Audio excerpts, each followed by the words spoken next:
And a very pleasant good afternoon and welcome to University of Iowa softball on Hawkeye Sports Radio Network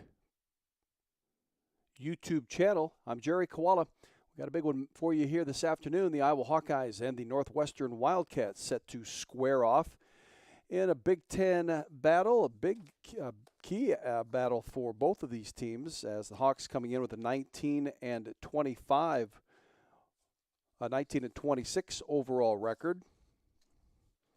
And the Northwestern Wildcats, they're looking to improve their record mightily. They're ranked number 7 in the country as they come into today's broadcast. And Northwestern on the season has a 35-7 record, and they are 15-2 in the conference and leading the Big Ten Conference in softball.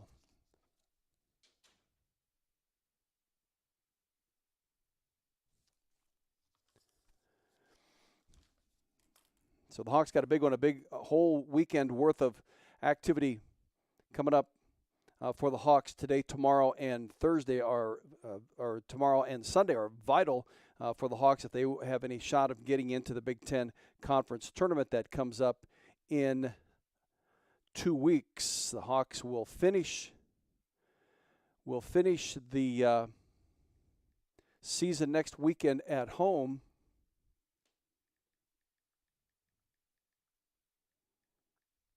against the Purdue Boilermakers.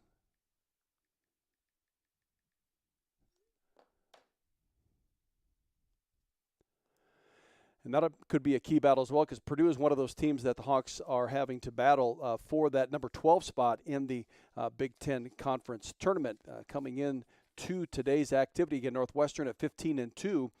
Iowa and Rutgers are tied for 13th place. They are at 2-15. Michigan State at 3-14, and Purdue at 3-13. Purdue has lost a doubleheader already today to Indiana, 7-4 and 6-3. So they fall to 3-13.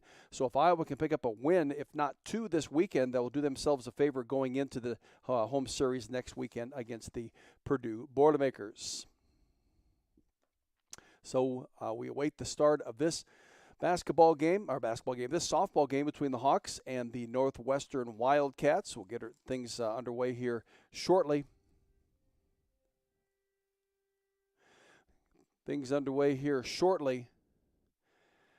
For this big battle.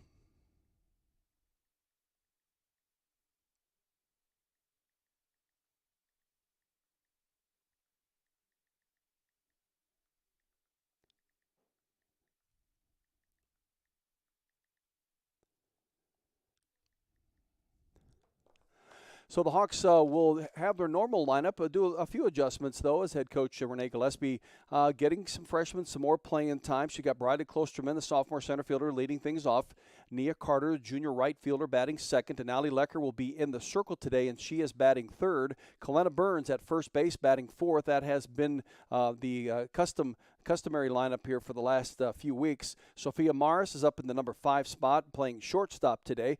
In the number 6 spot is Sammy Diaz. She's playing second base, which she's done so often this season, and the sophomore. Grace Baines is playing third base again today, batting 7th. Sophomore Marissa Peake will be behind the plate, batting 8th. Then Riley Moss will be the left fielder today, the freshman out of Muscatine, batting 9th. Brianna Vasquez in the circle today for the Hawks to face the Northwestern Wildcats. When the Hawks are at the plate, which they will be doing here shortly, they will be facing Danielle Williams, and she has been a terrific pitcher for the Northwestern Wildcats throughout her career.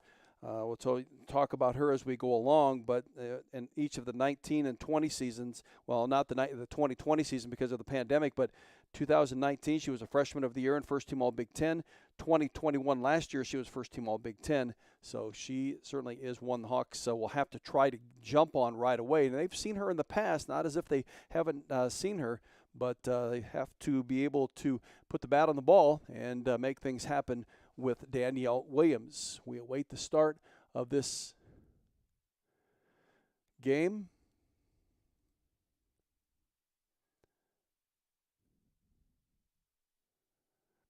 Between the Hawks and the Northwestern Wildcats.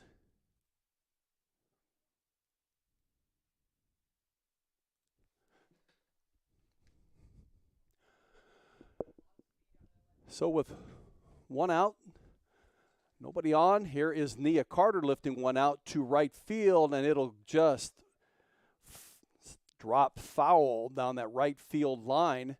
And she's down on the count now at 1 ball and 2 strikes. She got a pitch that was on the inside. She got around on it quickly, and she just pulls it foul.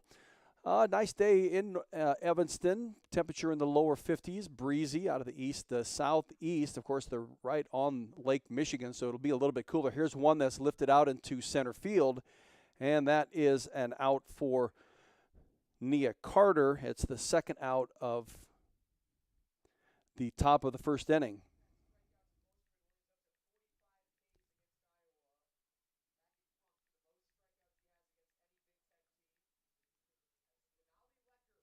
So Denali Lecker will be at the plate. Denali comes into the softball game with a .283 batting average. Here's the first pitch. She looks at an off-speed pitch from the left-handed Danielle Williams, and it's called strike one.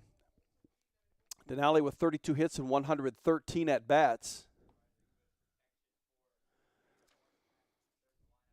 She has 4 doubles, a triple, and she leads the team with 9 home runs on the season. Here's the 0-1 tour that, again, off speed, but inside. Danielle Williams with some very good control of her off-speed pitches, and she throws it very hard as well. So she has quite a repertoire of pitches to throw. Here's the 1-1 that's outside.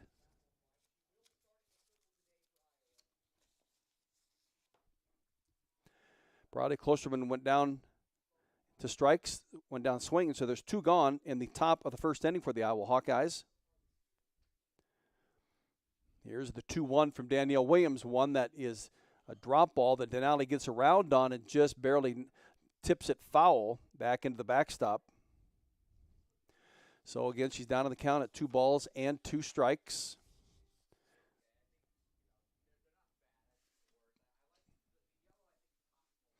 So here's the 2-2 from Danielle Williams, one that Denali lifts up into the air out to left center field. It's back, it's along the wall, and it's gone. Denali Lecker gets a pitch that's up and in on her, and she lifts it over the left center field wall for a first inning, first game, first at bat, solo home run for her, and that is her 10th home run of the season. Her 25th run batted in. She leads the Hawks in runs batted in, and she gives the Iowa Hawkeyes a very important lead in this softball game by the score of 1-0 on a solo home run.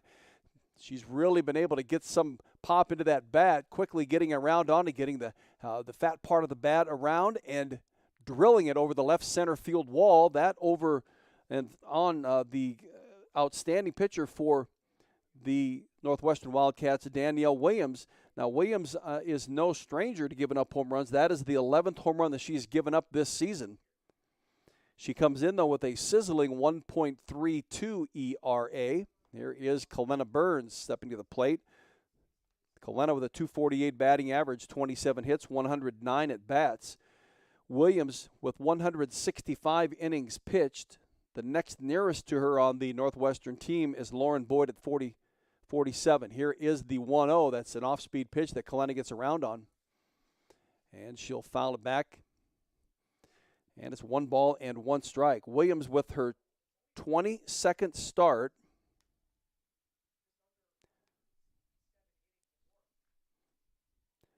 '35th appearance.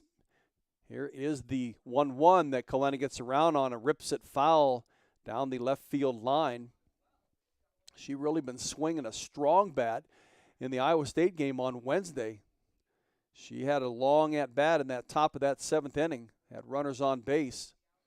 She hit a number of them a long ways but foul. Here is a 1-2 to her. It's an off-speed pitch that she goes down on strikes. But the Hawks get a run on a solo home run from Denali Lecker, and we head into the bottom of the first inning. It is Iowa 1, Northwestern nothing. This is Iowa Hawkeye Softball from the Hawkeye Sports Radio Network YouTube channel. Anything can happen when the Cyclones and Hawkeyes come to compete. It's where the rubber meets the road. Neighbors become rivals and friends become foes. Some go home brokenhearted, while others are victorious. When the dust finally settles, one thing stands true. No matter which side you're on, you're part of tradition. For those who are Iowan through and through. We're Iowa Corn, a proud sponsor of the Iowa Corn Cy-Hawk Series. In Iowa, we grow corn, but the truth is, corn grows Iowa. Iowa City Tire and Service is a proud supporter of Hawkeye softball. Find them at 410 Kirkwood Avenue or online at ictire.com. Iowa City Tire, where service actually comes first. Had a nice conversation with the new owner of Iowa City Tire, Mr. Andy Miller, earlier this afternoon. Iowa City Tire will be sponsoring next Sunday's radio game when Iowa is hosting the Purdue Boilermakers. But we thank him. Iowa City Tire has been a long-time supporter of University of Iowa athletics. We head into the bottom of the first inning. It's a 1-0 lead for the Hawks. A solo home run from Denali Lecker. Skylar Schellmeyer will start it off for Northwestern. She is a senior center fielder. Rachel Lewis, a 3-time All Big Tenner and a solid softball player. A senior playing right field, batting second. Jordan Rudd, a senior, is catching, batting third. Maeve Nelson is batting fourth, playing shortstop. Batting fifth is Nikki Kuchran, first baseman. She's a senior. Batting sixth is Angela Zidak, a left fielder, a junior. Batting seventh is Hannah Cady, a sophomore third baseman. Batting eighth is Sydney Supel, a designated player and a junior. And batting ninth is Grace Nito, a freshman, the only freshman that's in the lineup for Northwestern. She's batting ninth and playing second base. Denali comes into the circle with a 10-7 record. This is her 12th start, fourth appearance, and the second pitch to Skylar Schellmeyer is a strike, so it's 1 ball and 1 strike. Denali comes in. She's pitched 118 and a third innings. This is her 13th start of the season, 35th appearance. Here is the 1-1. That's now 2 balls and 1 strike. She has given up 128 hits, 95 runs. 71 of them have been earned. She's walked 35 batters, struck out 63 along the way. Really just a sophomore. It had very limited to no time in the circle last year. Here's a pitch that's right on that outside corner at 2 balls and 2 strikes on Skylar Schellmeyer. Schellmeyer, a 4-year player for Northwestern. She comes in with a .356 batting average. As a matter of fact, the top 4 hitters are above .350 for Northwestern. Here's a pitch that's down and away, so it's a full count at 3 balls and 2 strikes. Schellmeyer with 53 hits and 149 at bats. She leads the team in hits on the season. She has 7 doubles and a home run. Here's the 3-2 from Denali Lecker to Skylar Schellmeyer, and it's down and away. So Schellmeyer will draw a leadoff walk against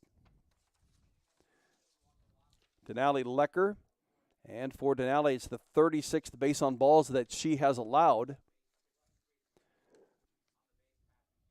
And so Schellmeyer, 16 of 19 stolen bases and attempted, and she's got Rachel Lewis behind her at bat. I always tell the story about the 2018 season. I'll get to that here momentarily. Here's the first pitch from Denali Lecker to Rachel Lewis. Lewis looks at a pitch that hits that outside corner, strike 1. She ended Iowa's Big Ten conference play back in 2018, her freshman year, when the Big Ten tournament was in Wisconsin at the University of Wisconsin. Iowa had beaten Ohio State and was going into the quarterfinal to face against Northwestern. Here is the 0-1 and a drop ball that Lewis will swing at and miss, so she's down on the count at no balls and 2 strikes. The Hawks had a 1-0 lead going into the bottom of the they scored 1 on the top of the 8th. They were going in the bottom of the 8th inning, and Rachel Lewis hit a 2-run home run, a walk-off home run. Here's one that she hits out to right field, and just like she did then, she just knocks it out of the park. Nothing that Nia Carter can do. It's an opposite field home run for Rachel Lewis, and she had 19 of them coming into this game, and now she has 20 after hitting the 2-run home run. And for her RBI count now is up to 48 with that 2-run home run. She, with great number of career home runs coming in. She was over 60 at one point, 60 career home runs. Obviously not at all close to what Jocelyn Allo has done with the University of Oklahoma, but 60 career home runs is quite good. And she got them all started as a freshman, again, in that Big Ten Conference tournament when she would knock the Hawks out of the Big Ten tournament with a walk-off 2-run home run.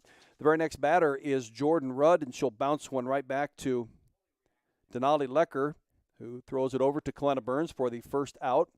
For Lecker, that's the 15th home run that she's allowed on the season, and it gives Northwestern the 2-1 lead. Here we're just in the bottom of the first inning. That'll bring up Maeve Nelson. Nelson is senior, 246 hitter with 29 hits and 118 at-bats.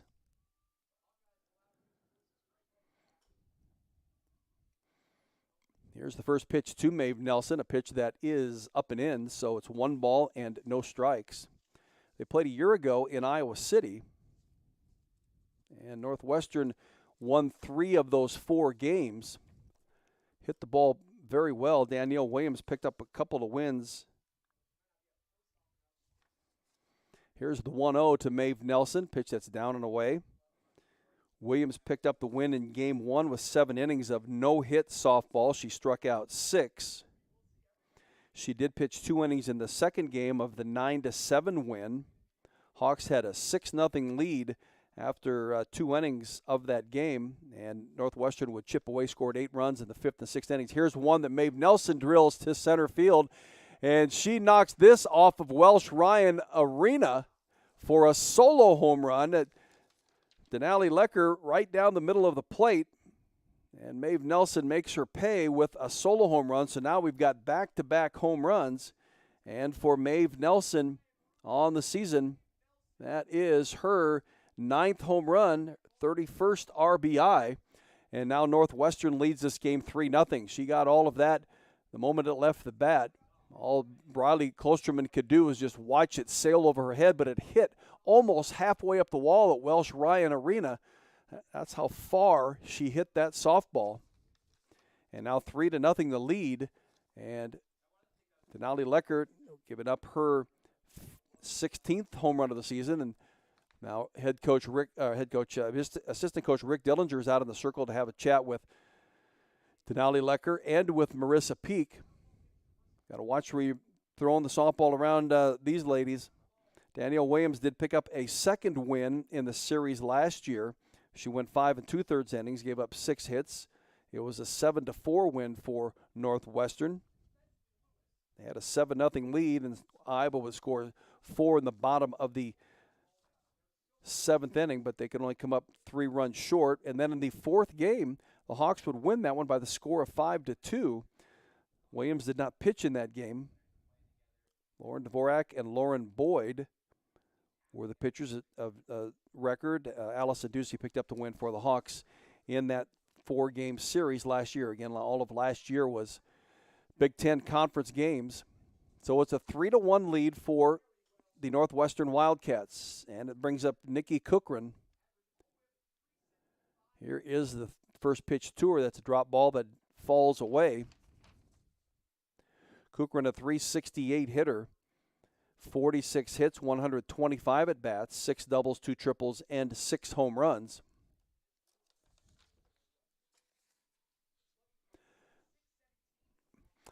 Up and a count at 1 ball and no strikes. Here is the 1-0 from Denali Lecker, a pitch that hits it outside corner, so it's 1-1.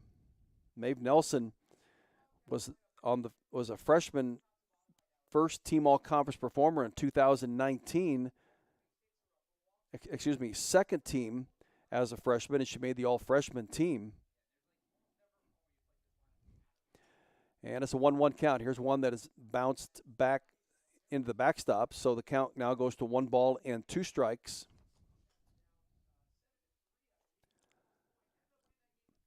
On Nikki Kuchran, senior. Last year hit .299, 40 hits, and 134 at-bats. Kuchran this year, the leading hitter on the team at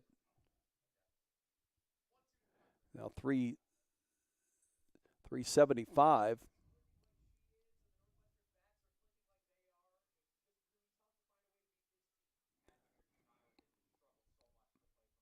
And Nikki Kuchran with 7 home runs, 2 triples, and 6 doubles in her 48 hits. Even counted 2 balls and 2 strikes. Here's one that's down and in on her. So it will be a full count at 3 balls and 2 strikes. The Hawks started this game off getting a solo home run from Denali Lecker, take a 1-0 lead, but Northwestern has returned the home run action. A 2-run home run from Rachel Lewis, opposite field home run, and Maeve Nelson just hits a solo home run. There is 1 out, and there's a 3-2 count on the senior first baseman, Nikki Kuchran. Denali Lecker looking in at Marissa Peake. Here comes the windup and the release. A pitch that they're going to appeal down to the first base line, or third base line, and they say that she went around on it. And so that'll be a strikeout for Denali Lecker. Kuchran tried to hold up her swing. Yeah, she certainly went way around on that. They appealed down to third base, and he says that she did, and so that's the first strikeout of the game for Denali Lecker. Brings up Angela Zidak. Angela Zidak, the number 6 hitter in the lineup, a junior batting .210, 25 hits, 119 at-bats, and she takes a cut at a pitch that's off the plate, and it's strike 1. Zidak was 6 doubles, and she has also hit 7 home runs. So for Denali, on the season for strikeouts, that is her 64th strikeout. Brianna Vasquez leads the Hawks with 85 strikeouts. Here's the 0-1 now, becomes no balls and 2 strikes as Angela Zidak takes a swing on one and misses. So with 2 outs, here's an 0-2 pitch coming from Denali Lecker, sophomore from Ogden. Here it is, a pitch that's down and away, and Zidak will not chase this one. So it becomes 1 ball and 2 strikes. Game number 1 of the 3-game series. Tomorrow's game will be a KXIC radio game. 1 o'clock start time for that. Here is the 1-2 to Zidak. Pitch again that's down and away, and she again won't chase it. It'll be about a 12:50 start airtime.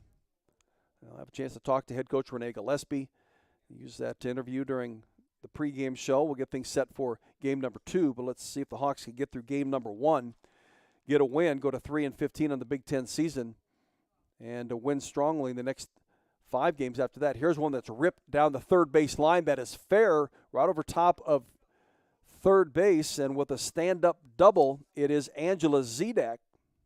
She just ripped it right down the third base line. It bounced just over top of third base, right past Grace Baines. It landed right on the left field line. She hit that so hard it went past Grace Baines before Grace could even get the glove up. And it landed just inside of the left field line for a fair ball, and it's a stand-up double with 2 outs for Angela Zidak. And for Angela Zidak, it is her 7th double. Northwestern with 55 doubles on the season. They now have 62 home runs as a team. And with 2 outs, runner at second, that brings up the batter, Cady Hanna. Hanna, a sophomore third baseman, 272 hitter, 34 hits, 125 at-bats.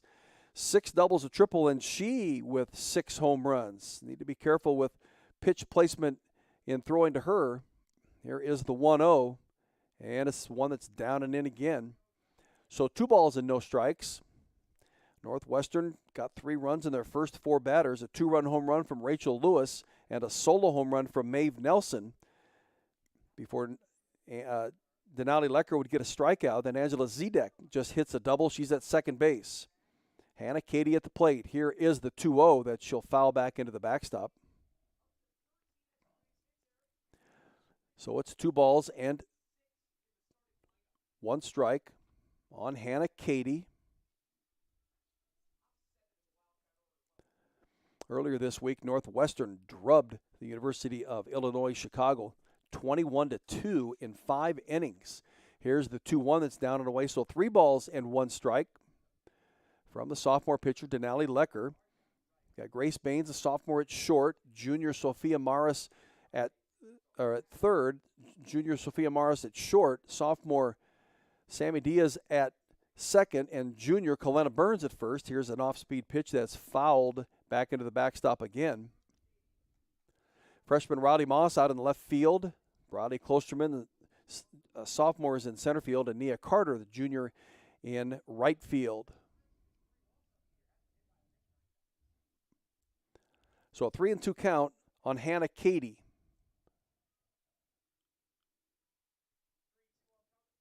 Here is the pitch.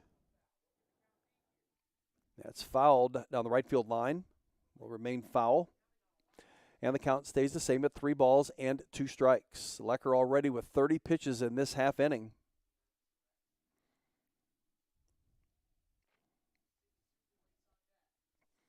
Northwestern tops the Big Ten. They are number 7 in the most recent college softball poll. Here against the 3-2 from Denali Lecker. And a pitch that again is fouled back. And the count will remain the same at 3 balls and 2 strikes.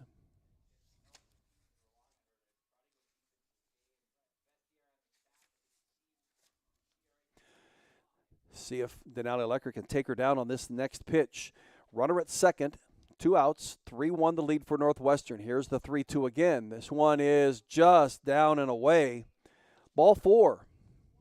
Runners at first and second with 2 outs. It's the second walk issued by Denali Lecker, the 37th of the season.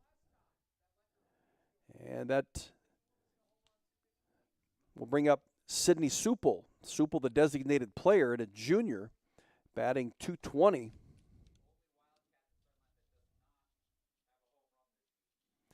.235 actually, 12 of 51. With 3 doubles, a triple. No home runs. Here is the first pitch to her that's off outside part of the plate, and it's strike 1. So no balls and 1 strike. Northwestern again threatening here with 2 outs in the bottom of the first inning. They've got 3 runs in, a 2-run home run and a solo home run. Here is the 0-1 that is off the plate.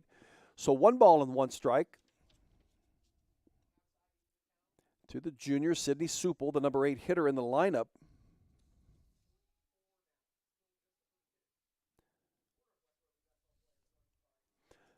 Here is the 1-1 from Denali Lecker.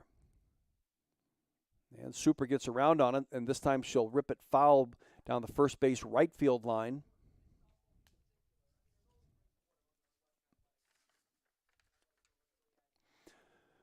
So the count is at 2 balls and 2 strikes to the left-handed hitting Supel. Steps back into the batter's box, left-handed batter's box, taking a look out at Denali Lecker. Denali getting the pitch signal from the bench. Here is the windup and release, one that she fouls back into the backstop, fighting off a lot of pitches. That's the 35th pitch of the inning by Denali Lecker. And we're still just in the bottom of the first. Devin Greer is warming up for the Hawks just outside of their dugout. Would imagine we'll see here if maybe another hit occurs. And here is one that's hit out to left field. And it's grabbed out there by Riley Moss. And so the Hawks end the Northwestern Wildcats bottom of the first inning, but they send 8 to the plate. They get 3 runs on 3 hits. 2 of them were home runs. A 2-run home run by Rachel Lewis and a solo shot by Maeve Nelson. And they will take a 3-0 lead into the top of the second inning when the Hawks come to the plate. It'll be Sophia Morris when play resumes. This is Iowa Hawkeye Softball on the Hawkeye Sports Radio Network YouTube channel. Looking for a place to go before and after Hawkeye home games? Make a night of it at Graduate Iowa City Hotel. Take advantage of our in-house Topgolf Swing Suite for a full bar and a menu of American classics, and most importantly, a selection of exciting virtual games from favorites like golf, football, and baseball to more unique options like zombie dodgeball. Call 319-337-4058 for details and reservations at Graduate Iowa City Hotel. University of Iowa Sports Medicine delivers comprehensive care for competitive and recreational athletes of all ages. Our team of orthopedic surgeons, physicians, and specialists are committed to reducing pain and injury through our advanced training and experience. Same-day, next-day appointments available, no referral needed. Learn more by visiting uihc.org/sports medicine. So Sophia Morris will face the left-handed pitching Danielle Williams. Sophia, left-handed hitter herself.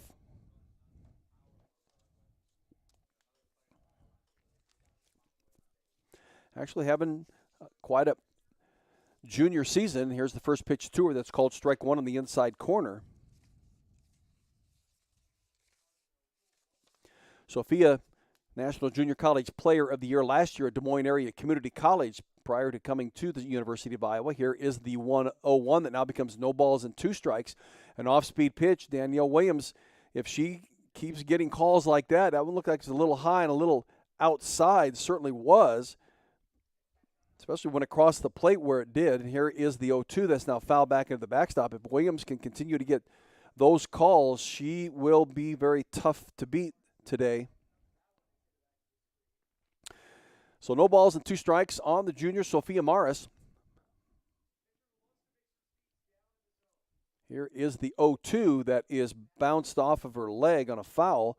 In the Iowa State game, Sophia was 1 for 3 with an RBI. She also walked in the game. She has 8 multi-hit games on the season, one of them a 3-hit game, that back in the Indiana State game back on the 4th of March. And here is the 0-2 that now is strike 3 as Sophia swings and misses. And that is the first out of the inning for the Iowa Hawkeyes and the 3rd strikeout of the game for Danielle Williams. Off-speed pitch, nice curved pitch. He's got some just great touch with that left-handed pitch. And that'll bring up Sammy Diaz. Diaz, the number 4 hitter in the lineup, or number 6 hitter in the lineup, batting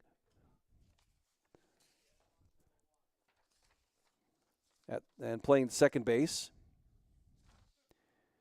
Diaz played in game 2 last year, got a hit.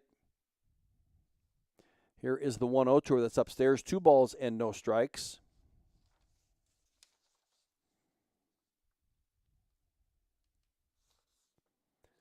Sammy played the 2nd and 3rd game, and even in the 4th game. She had a couple of hits in the series and an RBI in the 4th game in which Iowa would win 5-2. She had an RBI hit in that game.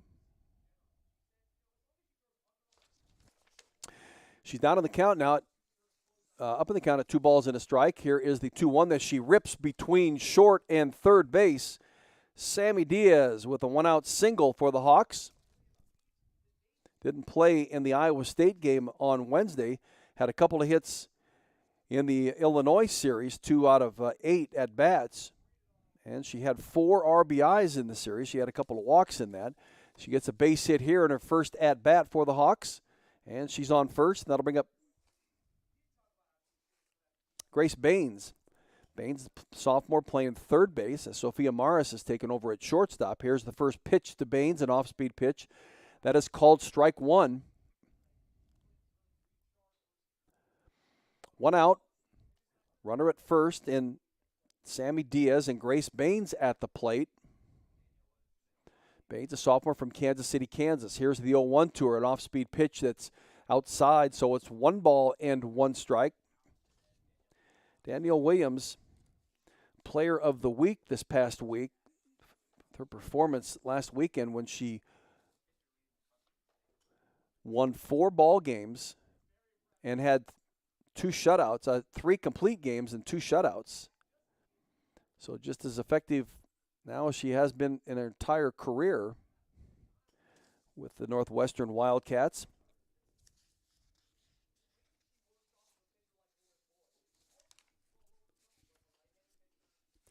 So 3 balls and 1 strike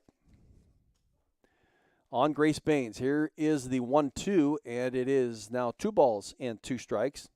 Grace had a hit against Iowa State on Wednesday, scored a run. Her hit was a double.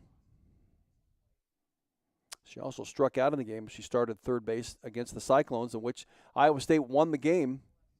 Here is the 2-2 That is hit out to left field, and it's gobbled up out there by Angela Zidak out in left field. So that's 2 gone in Iowa's top of the second inning. So with a runner at first base and Sammy Diaz, Marissa Peake, catcher, the sophomore catcher, batting 8th in the lineup, comes to the plate. Didn't play in the Iowa State game Wednesday and played only in one of the games at Illinois a week ago. That was she caught the first game on Friday and was 0 for 2 in that game. She's down on the count of no balls and 1 strike. Here she fouls one down the third base line. So Marissa Peake, .263 hitter, 20 hits and 76 at-bats, 4 doubles. She has clubbed a couple of home runs. See if she can't get a hold of one here. Let's give it a ride out into where the gaps are in the outfield. 2 outs. Here's the 0-2 with a runner on first to Marissa Peake out to left field, and it's not going to be far enough. She got up underneath it, but couldn't get enough on it to hit it out of the park, and so Marissa Peake will fly out to Zidak. And we are through 1.5 innings.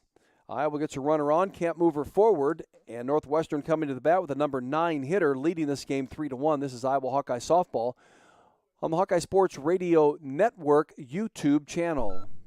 In Iowa, we grow corn, a lot of corn. We love seeing our farmers in the fields, and although they're perfect strangers, we know them. We know them by their equipment covered in dust. We know them by their work ethic, where days off don't exist. We know them by the way they wave, passing strangers alike on a 2-lane road. We know them in the midst of our kitchen as we prepare another family meal. In Iowa, we grow corn, but the truth is, corn grows Iowa.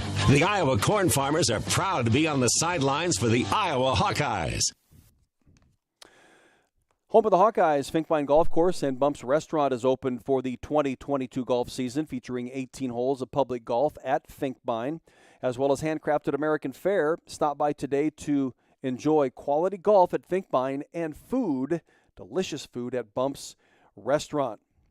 In other Iowa sports, the Iowa women's tennis team defeated Michigan State Wednesday night and moved into a quarterfinal game today, a first-round game, and they face Illinois. That'll be tonight at 6 o'clock. The Big Ten Conference Tournament is going on in Iowa City as we speak. So if you're looking for some entertainment and you want to see some excellent collegiate tennis, head on over to the Tennis Racket Center and have a chance to watch some excellent tennis from the Big Ten Women's Tennis Tournament. Men's Big Ten Golf Championship started today out in French Lick, Indiana. Hope to get some scores for you by tomorrow. And the plate for the Northwestern Wildcats, it is the number 9 hitter, Grace Nieto, freshman. Nieto batting .277, down on the count of no balls and a strike. Here's one that she hits right up through the circle. Denali Lecker got the tip of her glove on it, just couldn't snag it, slow it down, and so that's the 3rd hit of the game for Northwestern. The 4th hit of the game, 2 of them are home runs, 2-run home run from Rachel Lewis and a single by Maeve Nelson. And we're at the top of the order. Skylar Shellmeyer comes to the plate. She walked in her first at-bat and would score. It's part of the 2-run home run hit by Rachel Nelson. Here is the first pitch from Denali Lecker. She squares to bunt, pulls it back. Ball is high, so it's ball 1.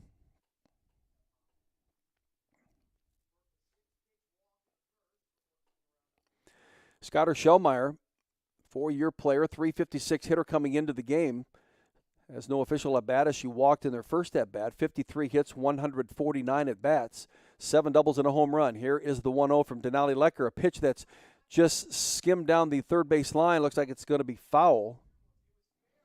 So it looks like she just tried to chop it down the third base line and hits it just foul. She's reaching out there, just trying to poke it, and she gets it past the outstretched glove of Grace Baines. So 1 ball and 1 strike on Shellmeyer. Skylar Shellmeyer, the senior. Here is the 1-1 that jammed, and she hits it to second base, and Sammy Diaz will gobble it up.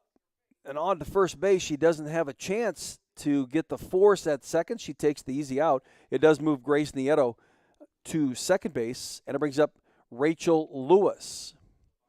Rachel Lewis hit a 2-run home run on her last at-bat, and off an opposite field home run.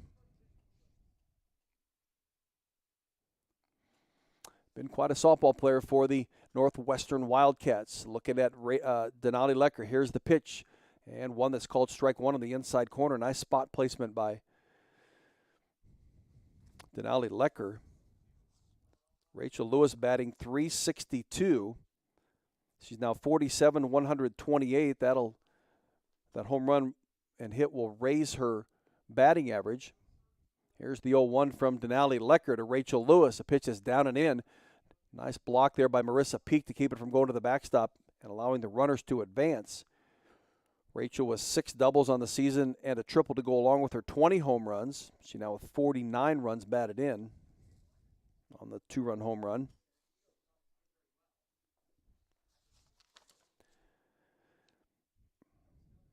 Here is the 1-1 to her. That's strike 2 on that outside corner. She had 42 home runs after the 2021 season last year, so she's up to 62 home runs right now. All Big Ten in her freshman year of 2018, first team All Big Ten, second team in 2019. The virus held up any postseason awards. Here's a swing and a miss, a foul ball I think they're going to call. Now it's nice catch back there by Marissa Peake, and that will strike out Rachel Lewis. That is a big out, folks.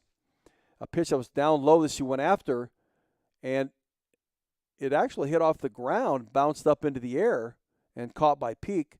The umpire ruled it an immediate out. So with 2 outs, runner at second base, it'll bring up Jordan Rudd. Rudd bounced back to Denali Lecker in her first at-bat. Here's a 3-1 from Denali Lecker, pitch that hits that outside corner, and it's strike 1. Rudd, the second leading hitter on the team this year at .371. Now 46 hits and 125 at-bats, 7 doubles, a triple, and 7 home runs. Has a teammate at third base. And here is one that she hits down the third base left field line and goes foul. Northwestern with 3 runs in their first at-bat, a 2-run home run from Rachel Lewis and a solo home run from Maeve Nelson. After the Hawks had scored a run in their top of the first inning, a solo home run by Denali Lecker. No balls and 2 strikes on Jordan Rudd. Here's the 0-2 from Lecker. Pitch that's down and away, just dribbled out to Sophia Morris. It was just to the right of Denali Lecker in the circle. Slowly thought maybe that Rudd would have a chance to beat it out, but Sophia Morris does a nice job to charge in hard, pick and throw right away, and get Rudd a step in front of the first base. So the Hawks shred a single and don't let her score. And we're going to the top of the third inning. Northwestern continues to lead this game 3-1. This is Iowa Hawkeye Softball on the Hawkeye Sports Radio Network YouTube channel. Hi, Hawkeye fans. My name is Denali. And I'm Briley. And we're members of your Iowa Hawkeye softball team. Our team is striving to be number 1. And that's why we trust our vehicles to Iowa City Tire and Service, the #1 automotive shop in Iowa City, where service actually comes first. Iowa City Tire and Service, where their customers become friends because they treat you like family. Find them at 410 Kirkwood Avenue or online at ictire.com. Proud sponsors of Hawkeye Softball. We know that Iowa grows a lot of corn, but in reality, corn grows Iowa. Corn grows our livestock, our economy, and our athletes. Put on your best face for the Iowa Corn Cam. Follow Iowa Corn on Facebook to be corn-fed. Again, the Iowa Corn Cy-Hawk Series went to Iowa State this year as they defeated the Hawks Wednesday night to finalize it. It was a 12-11 lead for Iowa State. Winning that game gave them 2 more points and a 14-11 lead and decisive championship for this season. And for the Hawkeyes, that would Iowa State close the gap in softball during the Cy-Hawk Series to 8 losses, 7 wins, and a tie. Iowa State has won the last 3 softball games between them. Here is the first pitch to Riley Moss, the freshman out of Muscatine. Been getting a lot of pinch running time. Hasn't had too many starts, this just being her 4th start of the year playing left field.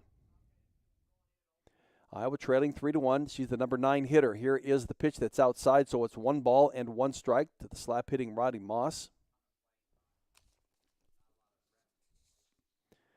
2-time All-Stater out of Muscatine, just under 100 stolen bases in her career. Here is the 1-1 that she slaps at and fouls it back. Her father played baseball at Northern Iowa. She's down on the count at a ball and 2 strikes to the senior Danielle Williams.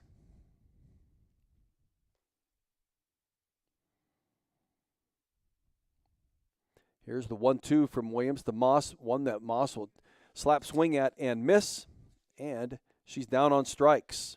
So that'll be the 4th strikeout of the game for Danielle Williams. First out of the top of the 3rd inning, and it brings up Brody Klosterman. Klosterman struck out to begin the ball game.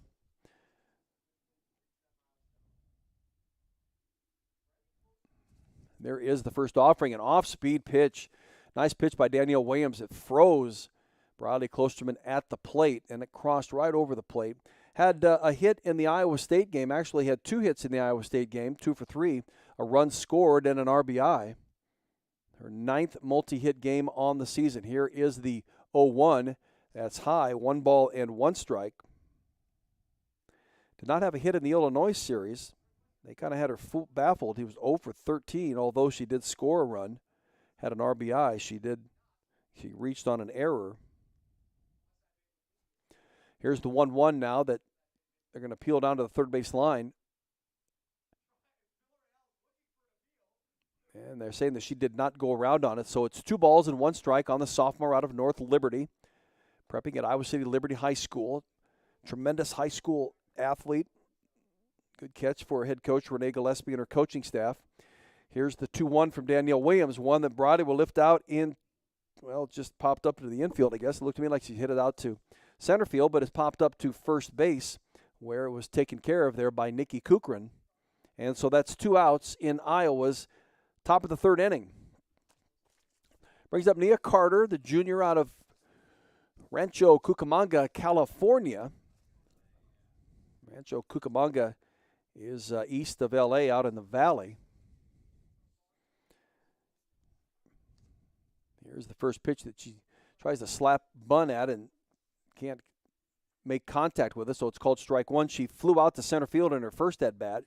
Batting .407, she's kind of slowly digressed in her batting average the last 3 or 4 games. Still leads the team in hits with 57. Here's one that's down and in on her, and she swings at it and misses. So Nia Carter quickly down to the count at 0 balls and 2 strikes. Last year against Williams, she didn't play in the first game. Excuse me, she did. She was 0 for 2. Nia was 0 for 3 with a walk in the second game. Danielle Williams in the 3rd game against Nia Carter. Nia had a couple of hits off her, 2 RBIs, including a double. Here's one that's hit off of the fence in front of Northwestern's dugout. So Nia's still down on the count at a ball and 2 strikes. Yeah, Danielle Williams got a lot of movement on those pitches. She's very tough to hit off of. Sometimes you just got to guess right. Here is the 1-2 to Nia Carter, a pitch that she'll just hit off the end of the bat and it'll foul back lightly into the backstop. And Nia Carter in the 3rd game last year, or the 4th game, had 2 hits, 2 for 3. So in the last 2 games against Northwestern last year, she was 4 out of 6. Here's the 1-2 that's up and away, so it's 2 balls and 2 strikes.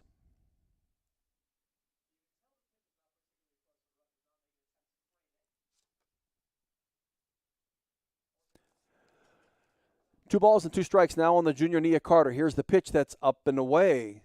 Nia doesn't chase it, so it's a full count on the junior, who's had a couple of lengthy hitting streaks going this year. Early in the season, she had a 7-game. Mid-season, she had 6. Here's the 3-2. She goes from a 1-2 count and draws the 2-out walk against Danielle Williams. And for Williams, that is the 48th base on balls that she has issued. But in 165 innings, that's the percentage isn't too terribly bad. And for Nia Carter, that is the 12th walk of the season for her.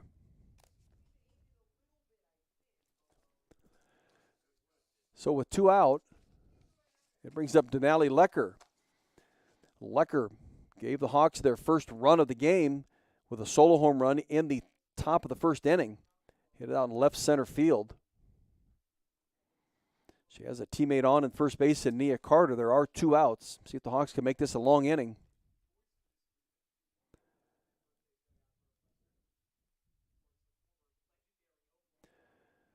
Now some changes being made for Northwestern.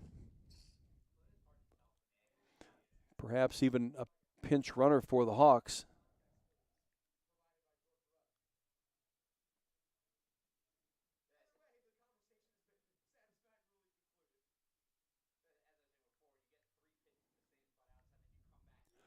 So Denali Lecker at the plate. Here's the first pitch from Danielle Williams, one that's inside, and Nia Carter at first base now.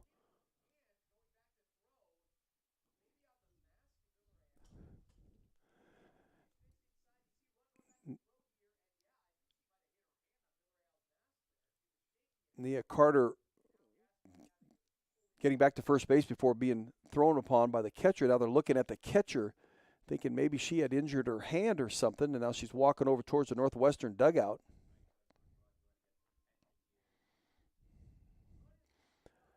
Look, now she's visiting with the athletic trainer.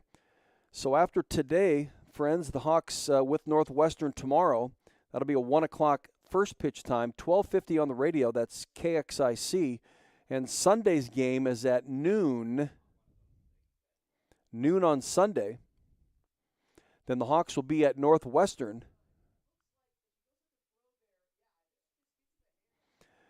Northern Iowa on Wednesday. That'll be a 5 o'clock start time, later than normal.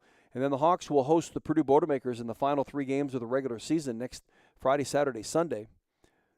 The Purdue game on Friday is 5 o'clock. Saturday's game next Saturday, the 7th, that's Mother's Day weekend. That is a 2 o'clock start time. And then Sunday's game on the 8th is at noon. Iowa hoping to be a part of that Big Ten Conference tournament after next weekend. But they got to pick up some wins here. They need at least 2 wins in this series, and for sure 2, if not 3, against the Purdue Boilermakers. Just give themselves a chance. I think we're all ready to get started again. So the catcher back in their catches stance. Danielle Williams in the circle. Denali Lecker in the right-handed batter's box. Hit a solo home run off of Williams in her last at-bat. Here is the pitch that's up and in. 2 balls and 2 strikes. Denali can get around those pitches that come right down the middle of the plate. She's got good power, good strong swing. She's proven that here in her last few games. Here is the 2-0. It's off speed, and it's inside. 3 balls and no strikes. As a matter of fact, of the 9 home runs, 4 of them have been hit in the last 6 games. She had a solo home run against Ohio State. She had home runs in separate games against Illinois last weekend. And here's the 3-0 that now becomes 3 balls and 1 strike. Nia Carter at first base after just drawing a walk. And a 3-1 count on the sophomore, Denali Lecker. Here's the 3-1 from Danielle Williams. Down and in. It bounces across the plate, and it's ball 4. So that'll push Nia Carter down to second base. Back-to-back walks issued by Danielle Williams, which is a rarity for her. But she knew she had to be careful with Denali Lecker. Not going to give anything hit to the ends, pitch to the right over top of the plate. And so with 2 outs, the Hawks now with runners at first and second, and Kalena Burns steps to the plate. Here's the first pitch to her that she'll bounce along the ground, just dribble down the third base line and foul. Kalena struck out in her first at-bat. That ended the top of the first inning. She's down on the count here at no balls and a strike. She had a hit against Iowa State on Wednesday, a 2 RBI double. She also struck out in the game. She was at the plate, though, in that top of the 7th inning. Had runners on base there. Here's one that I think it hits her or hits off the fist of the bat. It actually hits off of her wrist.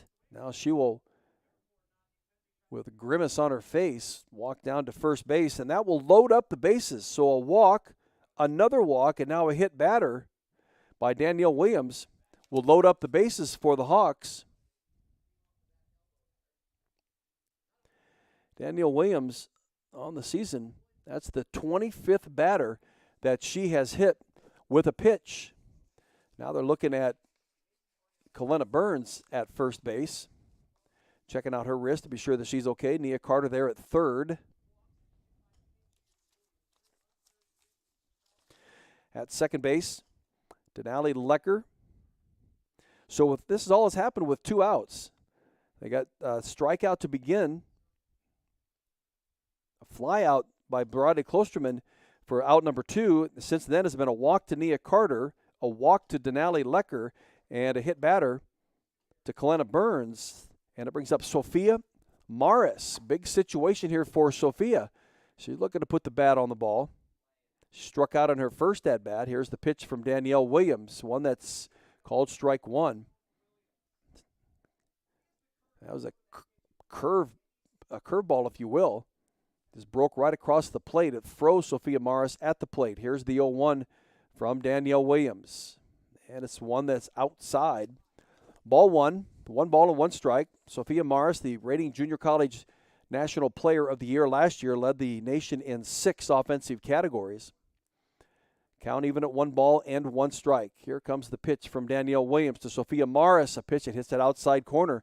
1 ball and 2 strikes. She led them in runs at 105, hits with 117, 29 home runs, 92 runs batted in, 234 total bases, and 40 base on balls she drew. Here is the 1-2 that becomes 2 balls and 2 strikes. Her grandfather is Ed Morris, a name from yesteryear, basketball and football player at South Dakota State University. He was drafted by the Green Bay Packers, played for the Packers and the Baltimore Colts for up to 6 years. And here's one that she'll bounce to first base, and it's picked up over there by Nikki Kuchran, and she hops onto the bag, and that will end the Hawks in the top of the 3rd inning. Hawks get the bases loaded, can't do anything with it, and we'll go into the bottom of the 3rd inning with the Northwestern Wildcats leading this game by the score of 3-1. This is Iowa Hawkeye Softball on the Hawkeye Sports Radio Network YouTube channel. There's a sense of pride that comes from the life of a farmer. How many people can say they have a famous tan named after them, or be known for their wave when they drive past neighbors and strangers alike on a 2-lane road? Whether it's a farmer's tan or the farmer's wave, we are proud to be known for a lot of things. We feel that pride every night at the dinner table, knowing we feed our family and yours. Iowa Corn is proud to be on the sidelines cheering on the Iowa Hawkeyes. In Iowa, we grow corn, but the truth is corn grows Iowa. University of Iowa baseball tonight at Nebraska. Actually, that game is ongoing now. I think they moved it ahead because of the impending weather out in Lincoln to be rainy. We'll check on that. I think I read somewhere that was a 3:30 start this afternoon, and I believe it was on the Big Ten Network as well. So hopefully the network is able to handle the 3.5-hour time change. See if I can't get a score for you here. If they even played that game right away. They said it's at 3:30, so it must still be in progress. Yeah, it would be right now. So we are in the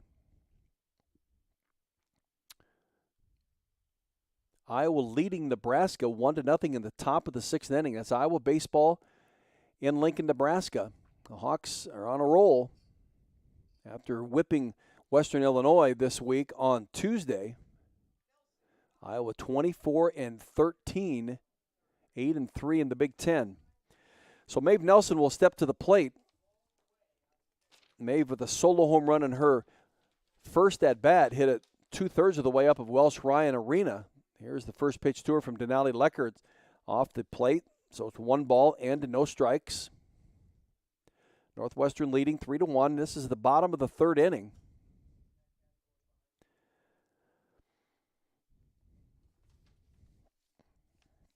Here is the 1-0 from Denali Leckert. Maeve Nelson, a pitch that's just down and away. Nelson, last year in the series against the Iowa Hawkeyes, was 2 for 4 in the second game with 3 runs batted in. That would include a home run, 2-run home run that she hit. Here's the 2-0-2, a pitch that just off the plate at 3 balls and 2 strikes.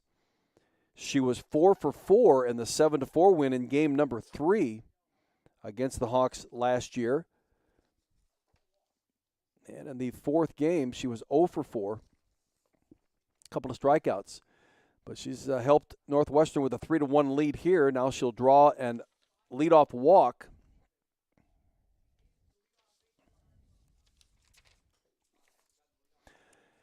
And for Denali Leckert now, that's the 3rd walk of the game, 38th of the season. That puts Maeve Nelson at first base. Now Maeve Nelson, not much of a threat to steal, but she can, 4 for 4 in the season. Here is a hit right at second base. Sammy Diaz goes to tag the runner. The runner, Nelson, knocks it out of her hand towards second base. Then Nelson happens to round second base, and the ball rolled right to Sophia Morris, who tags Maeve Nelson because she went off the bag. That's an interesting play.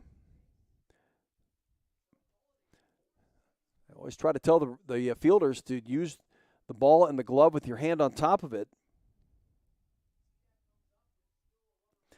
So Maeve Nelson tagged out at second base. Runner at first base in Nikki Kuchran, and it brings up Angela Zidak. Zidak doubled in her last at-bat, was stranded at second base. That was after the 3 runs had been scored back in that first inning.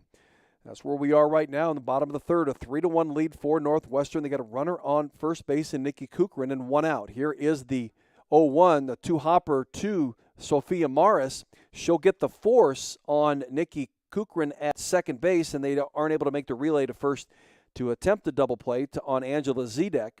Zidak will be on a fielder's choice. And that'll bring up Hannah Cady. Hawks can get out of this inning, do themselves a favor, get back to the plate, get some batters at the plate, get some hits, some runners on base, score some runs. Here is the first pitch to Cady, a bouncer between Kelena Burns and Sammy Diaz at second base, and the umpire, the home plate umpire, coming out to make the call on third base as Angela Zidak went from first to third. Nia Carter was quickly there to pick up the ball in right field on the base hit, and she fired it right to third base to Grace Baines, who puts the tag on the runner. The umpire actually was shielded, so he didn't have a terrific look at it, but he actually does, because she doesn't get a foot on the bag. She tried to slide by it and then drop her hand on top of it, and she does not. So Hannah Cady gets a single, and Angela Zidak is thrown out at third base for the third out of the inning, and the Northwestern Wildcats go down almost in order. They've laid this game 3-1 as we head in the top of the 4th inning. It's Iowa and Northwestern, the Wildcats leading 3-1. This is Iowa Hawkeye Softball on the Hawkeye Sports Radio Network Learfield channel. Have you heard about this new type of television experience from Epson? It's called the Epic Vision Ultra Laser Projection TV. It combines a new type of laser projection technology along with a unique Epson Silverflex screen to produce an epic 120-inch 4K Pro UHD picture that's up to 4 times bigger than a traditional 60-inch TV. There's no better way to watch live sports, and watching Iowa basketball play live on this big, bright TV is simply awesome. If you're a sports fanatic like me, you need to check this new Epson TV out for yourself. Visit Epson.com/TV to learn more. Hey, Hawkeye fans, football fans especially, you're asked for your ideas for a new song for the Hawkeye Wave that occurs at the end of the first quarter of Hawkeye home football games, and it acknowledges and recognizes patients and families that are at the very top floor of and inside the U of I Steed Family Children's Hospital. Nominate by going on hawksports.com/wave. The top 8 songs will be voted on by fans on July 11th. That'll be narrowed down to 4. A second round will be narrowed down to 2, and the final round will be determined, the anthem. That'll be announced on the 1st of August as the Hawkeyes open up the 2022 football campaign against South Dakota State at home. Sammy Diaz steps to the plate for the Hawks. Diaz singled in her first at-bat, stranded at first base back in the second inning. She has there's only 2 hits the Hawks have here today. A solo home run from Denali Lecker and the single from Sammy Diaz. Sammy up in the count at 2 balls and 1 strike against the senior Danielle Williams. Here is the 2-1 from Williams, a pitch that's outside. 3 balls and 1 strike. Sammy did not play against Iowa State, had a couple of hits in the Illinois series, 4 RBIs. She walked a couple of times in the game, starting at second base in each of them. Here is the 3-1. That's now 3 balls and 2 strikes. Hits that inside corner. Sammy, a year ago, batted .222 with 14 hits and 63 at-bats. And now here's the 3-2 pitch to her that's fouled back into the practice football field where the Northwestern Wildcats practice. It's amazing the kind of sports facilities they can get in the limited amount of space that they do have. I mean, I talk about Welsh Ryan Arena. It's only 30 feet from left field. That's where the Northwestern men's and women's basketball teams play. And Sammy Diaz now has drawn a walk. She opens up the top of the 4th inning with a base on balls from Danielle Williams. Williams had issued 2 of those in the last at-bat for the Hawks, so this is the 3rd of the game for Danielle Williams. Just doesn't have the true stuff right now that she has had and enjoyed most of her career. And for Sammy got her 13th hit in her last at-bat. Now she has her 8th base on balls. And so Kate Claypool will come in and run for Diaz.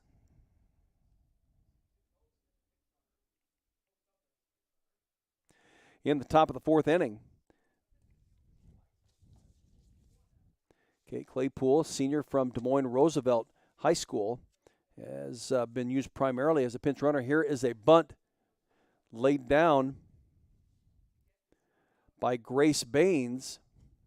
So the sacrifice bunt will move Claypool on to second base.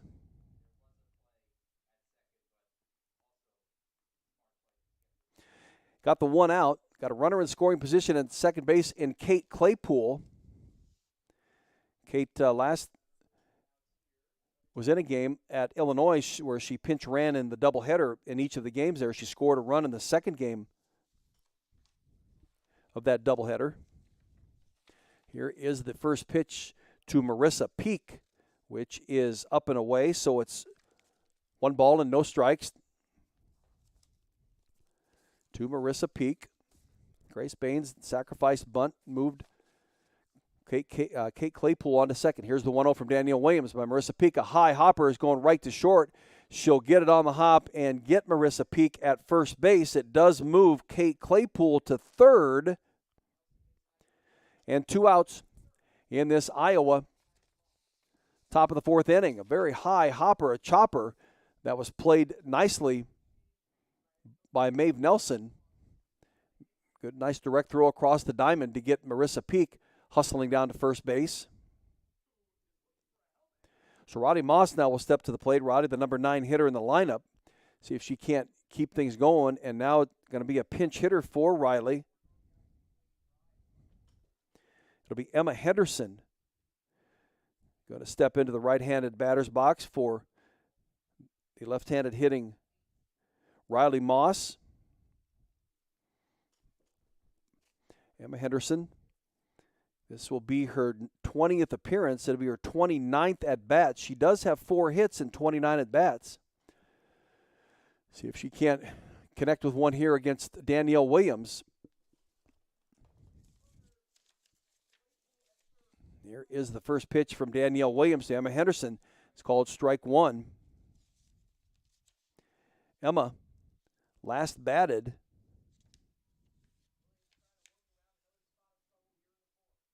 at Illinois. She was in the first game on Friday where she did have a pinch hit. That's the last time that she has been in action for the Hawks. Here's the 0-1. That's outside. Now it's 1 ball and 1 strike.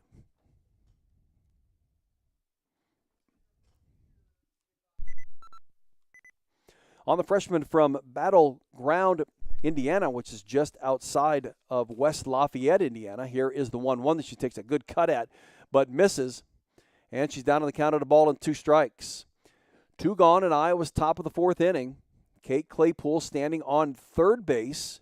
She in pinch running for Sammy Diaz, who walked. Baines sacrificed her to second base. Here's the 1-2 to Henderson. Check swing, and it's strike 3. And Emma Henderson down on strikes. That is the 5th strikeout for Danielle Williams, but more importantly, the 3rd out of the Hawks' top of the 4th. We're through 3.5. The score remains the same at 3-1. Northwestern leading the Iowa Hawkeyes. The Wildcats coming to bat, and the number 8 hitter, Sydney Supple, at the plate when play resumes. This is Iowa Hawkeye softball on the Hawkeye Sports Radio Network YouTube channel. Anything can happen when the Cyclones and Hawkeyes come to compete. It's where the rubber meets the road. Neighbors become rivals and friends become foes. Some go home broken-hearted, while others are victorious. When the dust finally settles, one thing stands true. No matter which side you're on, you're part of tradition for those who are Iowan through and through. We're Iowa Corn, a proud sponsor of the Iowa Corn Cy-Hawk Series. In Iowa, we grow corn, but the truth is, corn grows Iowa. I talked about the Big Ten Conference Tournament is coming up here in a couple of weeks. Iowa with this weekend at Northwestern. They finish the regular season at home next Friday, Saturday, Sunday against the Purdue Boilermakers. Iowa and Rutgers both with 2-15 records. Michigan State has a 3-14 record. Purdue is at 3-13. Purdue's already lost a doubleheader today to Indiana University. If Iowa can get a game, maybe 2 here, and maybe take 2 against Purdue, and hopefully vault them over Michigan State and Purdue, could get that number 12 spot. That's what they're hoping here. But winning always takes care of any of the conditions that need to be when it comes down to any postseason accolades. Sydney Supple steps to the batter's box, left-handed batter's box. First pitch from Denali Lecker is down and away. Supple flew out to Riley Moss in her first at-bat. Supple comes in with a .235 batting average, 12 hits and 51 at-bats, 3 doubles and a triple to her credit for extra base hits. Ahead on the count of the ball and no strikes. Denali Lecker in the circle for the Hawks. Here's the 1-0 that now becomes 2 balls and no strikes. Denali, a sophomore out of Ogden. Getting lots of double duty time this year where she not only pitches, but she also hits in the game for herself to help her along her cause. So she on the field quite often, quite a bit during the game. Here's the 2-0 to Supple. Pitch that's down and in. 3 balls and no strikes. We'll see how long head coach Renee Gillespie will sit with Denali Lecker. Northwestern women's basketball coach Joe is in the stands today. Bill Fennelly was in the stands in the Iowa State game on Wednesday. Here's the 3-0 now to Sydney Supple from Denali Lecker. The pitch down the middle is called strike 1. 3 balls and 1 strike on Supple. She's the junior designated player. Denali Lecker looking into the dugout, getting the signal from assistant coach Rick Dillinger on the pitch to throw here. Here's the 3-1, a pitch that is bounded foul into the backstop. So we got a full count. Was 3-0 2 pitches ago. Now we're at 3 balls and 2 strikes. See if Denali Lecker can't take her down right here. Here, a little cool day in Evanston, 52 degrees, but the winds make it that much more chilly. Fans are wearing coats, big heavy coats. Got to stay warm. You're going to be out in the elements for any length of time. Here's another one that's a breaking pitch that's down and in on her. She gets around on it, just nicks enough of the softball to hit it foul. So the count remains the same at 3 balls and 2 strikes. 63rd pitch for Denali Lecker. She had half of those in the first inning, first at bat for Northwestern. Here's the 3-2 again to Sydney Supple. And it's a pitch that's lined down the third base line and foul. So she remains at bat.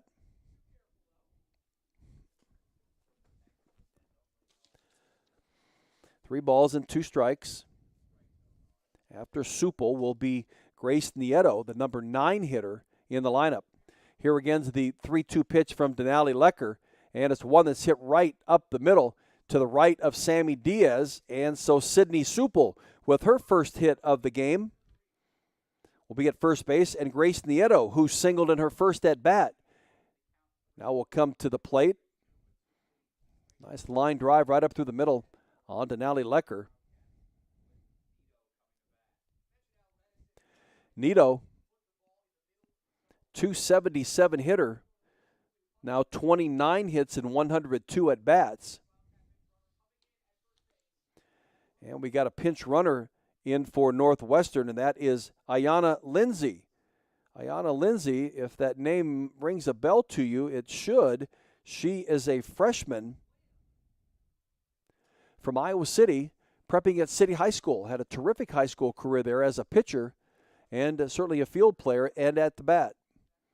Here is the first pitch. It's a high bounder that was so high off the ground that Denali Lecker just fielded it and couldn't even get a chance to throw it to first base to get Nieto running down to first because of the speed and how high that hopper was. And so now runners at first and second, and the top of the order in Skylar Shellmeyer. Shellmeyer's grounded out and walked in her 2 plate appearances today. Shellmeyer, the number 4 hitter, batting average-wise, with 53 hits now and 150 at-bats, 7 doubles and a home run that she has to her credit. Ayanna Lindsay at second base, and Grace Nieto is at first base. I'll stay at home. Nobody out in Northwestern's bottom of the 4th inning. Here is the pitch from Denali Lecker, and it's one that swung on and missed by Skylar Shellmeyer. She was just trying to slap it somewhere. Can't connect with it. See if the Hawks can battle out of this defensive situation without much, if any, trouble at all. Here's a bunt just in front of the plate, picked up by Grace Baines, and it was far enough out in front of the plate that Denali Lecker couldn't get it. Baines had to come all the way down to third base line, and by the time she even had a chance to get it, Skylar Shellmeyer is past first base. So the bases are loaded, and Rachel Lewis will come to the plate for the Hawks. Rachel hit a 2-run home run in her first at-bat, struck out in her second at-bat. She has nobody out. And we'll see what happens here with the Hawks as they have a meeting in the circle. Defense has come in to talk. I don't know if head coach Renee Gillespie, actually Rick Dillinger now has come out to have a chat with this infield, talk to them about strategies. Certainly they want to get the play at the plate if they can on a ground ball in the infield. Rachel Lewis, though, is such a hitter who hits the ball so hard, it's tough to come in on her, but she can hit it far too. So Denali Lecker going to have to be very careful with the pitches that she throws to Rachel Lewis. And yet you don't want to walk her because the bases are loaded. So we'll see what the Hawks come up with here on this defensive situation. And for Denali Lecker as well.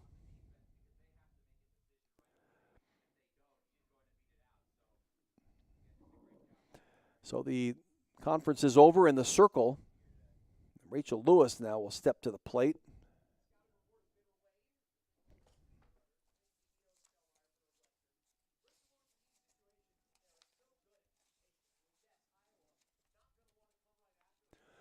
So here's the pitch from Denali Lecker to Rachel Lewis.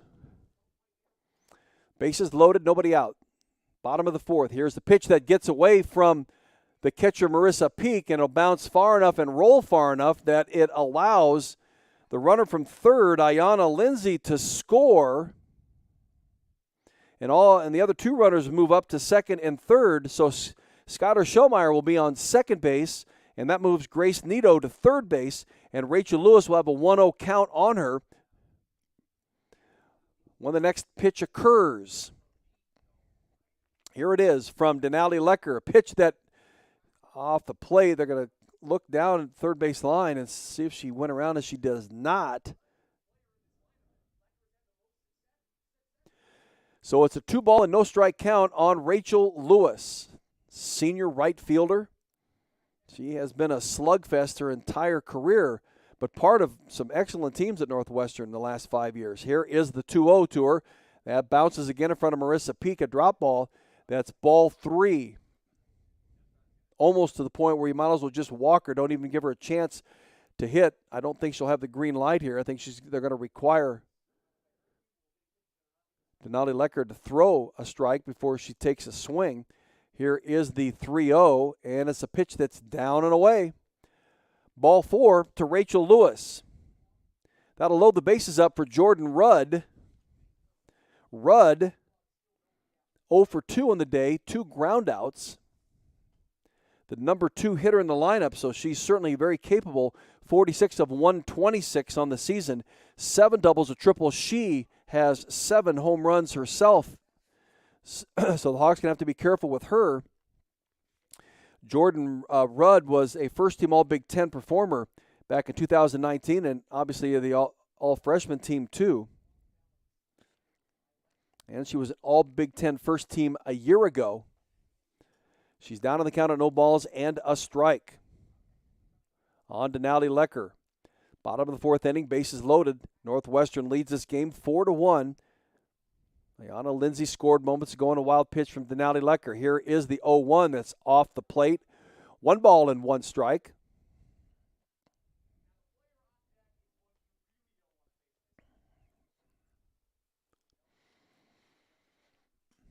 Jordan Rudd, senior catcher. Count even at 1 ball and 1 strike. There it is from Denali Lecker, an off-speed pitch, line drive, picked out of the air by Sophia Morris, and she doubles off of third base. Grace Zito, a line drive right at Morris. She fires over to Grace Baines at third, and they get the runner Zito off too far, and that's a big double play for the Hawks. Runners will remain at first and second with 2 outs now, and it brings up Maeve Nelson. Nelson walked and then was tagged out at second base after rounding second base, and Sophia Morris picked up the softball. Here is the first pitch to her. That is called strike 1. And Maeve Nelson hit a solo home run on her first at-bat back in the 3-run first inning for Northwestern. They've got a run in here in this bottom of the 4th inning. They lead it 4-1. Maeve Nelson, the senior. Here it is, the pitch that's down and away. It bounces away from Marissa Peake, and that allows the runners to advance to second and third. And Nelson now will have a chance to do some more damage for Northwestern.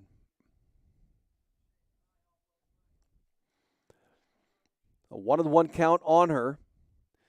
Teammates at second and third. Here's the pitch from Denali Lecker. And it's one that's on the outside part of the plate. Nice pitch by Denali. Good placement. 1 ball and 2 strikes on the senior Nelson. Maeve Nelson.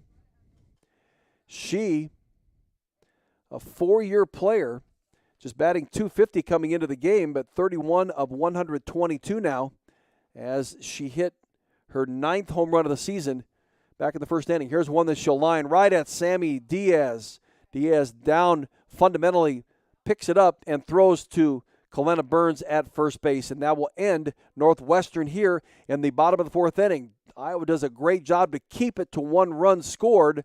After the bases got loaded, the nice double play on a line drive. Sophia Morris picked out of the air and doubled off Zito at third base with Grace Baines. So we go into the top of the 5th inning. It'll be the top of the order for the Hawkeyes. Bridie Klosterman when play resumes 4-1 Northwestern in Game 1 of the 3-game series. This is Iowa Hawkeye Softball on the Hawkeye Sports Radio Network YouTube channel. Looking for a place to go before and after Hawkeye home games? Make a night of it at Graduate Iowa City Hotel. Take advantage of our in-house Topgolf Swing Suite for a full bar and a menu of American classics, and most importantly, a selection of exciting virtual games from favorites like golf, football, and baseball to more unique options like zombie dodgeball. Call 319-337-4058 for details and reservations at Graduate Iowa City Hotel. Iowa City baseball, Iowa City University of Iowa baseball, out in Nebraska with a run scored in the top of the 4th inning. Iowa continues to lead this game 1-0. It's in the top of the 8th inning right now. Iowa is at the plate. There are 2 outs in this top of the 8th inning. So we go into the top of the 5th. Bridie Klosterman at the plate, .276 hitter coming into the game.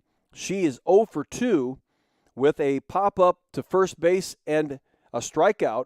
So she at 35 of 129, 8 doubles, and a couple of home runs to her credit.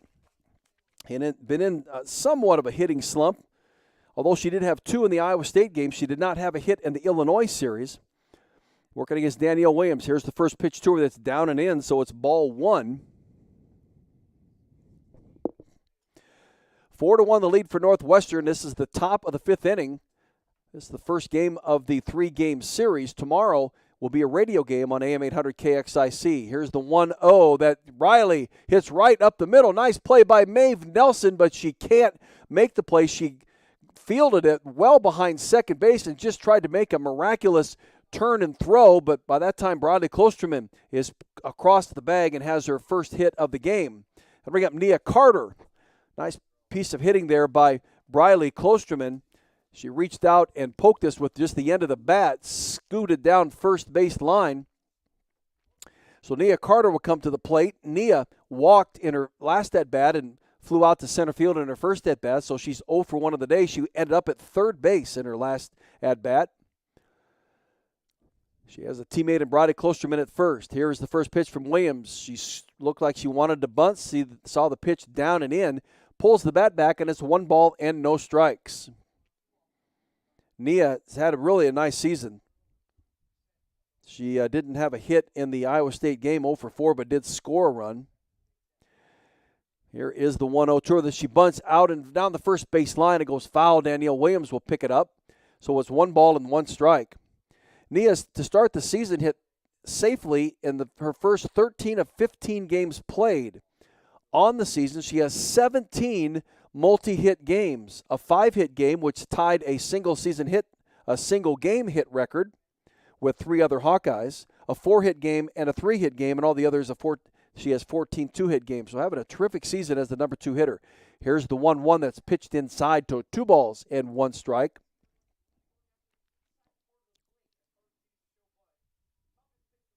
It was Liz Watkins, Brandy Macias, and Christy Hebert's record that she tied with those 5 hits that she had against Houston back earlier in the season. Here's the 2-1 that now becomes 2 balls and 2 strikes right down the middle.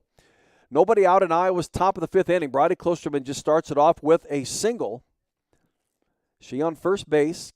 Iowa trailing 4-1. Needing to have a good long at-bat. Make it be this one. 2-2 count on Nia Carter. Here's the pitch from Danielle Williams. One that's off speed but hit out into center field. And Nia gets around on it, but Skylar Shellmeyer there to haul it in. And it's out number 1 in the Hawks here in the top of the 5th inning. That'll bring up Denali.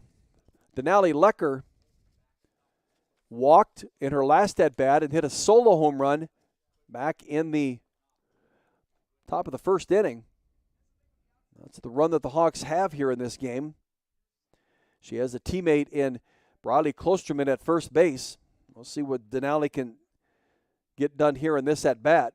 Here is the pitch from Danielle Williams. Denali rips one down the left field line, but it's well foul. She again got a hold of one. Judged the pitch perfectly and rips it down the left field line, but foul. She's down on the count at no balls and 1 strike, so you can imagine just a steady diet of off-speed breaking pitches by Danielle Williams coming for Denali Lecker. See if she can follow one and drill it. Here is the 0-1. Again, it's an off-speed pitch over the top of Maeve Nelson at shortstop, and it's bobbled in the outfield, and Briley Klosterman sees it and goes from second to third. They do keep Denali Lecker from going on to second base. So with 1 out in the top of the 5th inning, the Hawkeyes have runners at the corners. Denali Lecker at first base and Briley Klosterman at third base, and it brings up Kalena Burns. An off-speed pitch that Denali waits on beautifully and just gets enough on it to hit it over the top of Maeve Nelson. And it goes out into the outfield, and now the Hawks in business here. Let's see if they can't keep things moving. Kalena Burns was hit by a pitch in her last at-bat and stranded at first base. Hawks had the bases loaded, that back in the top of the 3rd inning. Couldn't get a runner across, and Kalena struck out in her very first at-bat. Northwestern defense meeting in the circle. And now Zoe Schulte will be on to run for Denali Lecker.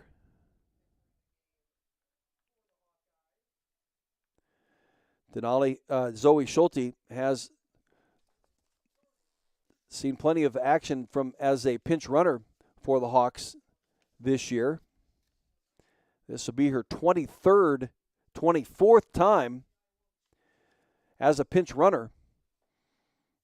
Kalena Burns at the plate. 1 out, runners at the corners. Here's the first pitch as she gets around on, lifts it down the left field line. It's gone, but is it fair? It's a foul ball. Kalena Burns got all of that one, and it just drifted left of the foul pole and hit off about 2/3 of the way up the wall of Welsh Ryan Arena. She got around on it nicely. We'll see what kind of pitch she's going to get from here. Just looking to get a base hit, what they need. Here's the pitch from Danielle Williams, a pitch that's up, called strike 2. Boy, it looked up and away. Sometimes it's a wide strike zone, sometimes it's a tight strike zone, but it doesn't seem to be all that consistent from time to time. So Kalena going to have to protect here. She's down to the count at no balls and 2 strikes. Working against the All-American Danielle Williams. Here's the pitch from Williams. A pitch, an off-speed pitch that Kalena will get around on and rip it fouled on the 3rd baseline. Kalena with a hit against Iowa State. It was a 2 RBI double on Wednesday. She had 1 hit in the Illinois series. Not long ago, she had hit safely in 7 of 8 games from the first game at Maryland through the first game of the doubleheader at Nebraska. Here is another off-speed pitch that Kalena will get around on and again hit it fouled on the 3rd baseline.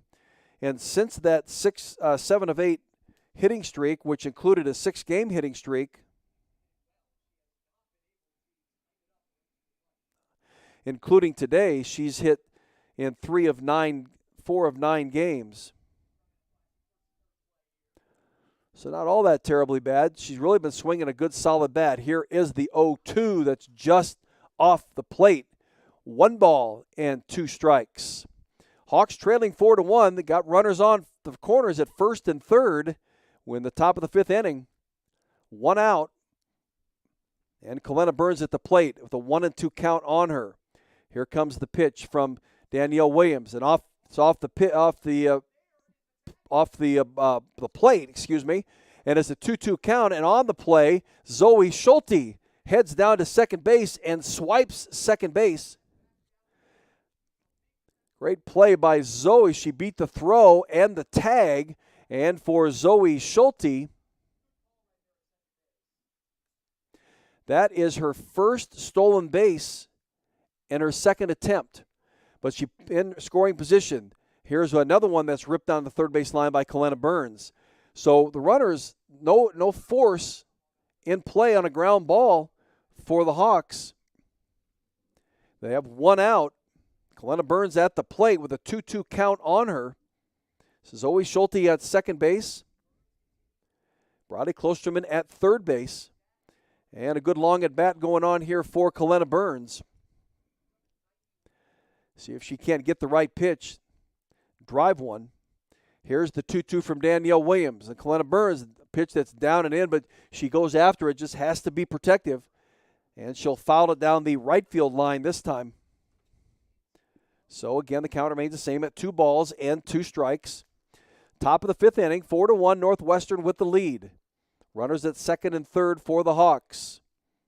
Northwestern having Lauren Devorah doing some warm-up pitches in the bullpen. Here's one again that's ripped down the right field line and foul. Kalena, again, she fought off a bunch of pitches in the Iowa State game on Wednesday. Just looking for that right pitch to drive. She's doing a nice job of hanging in there.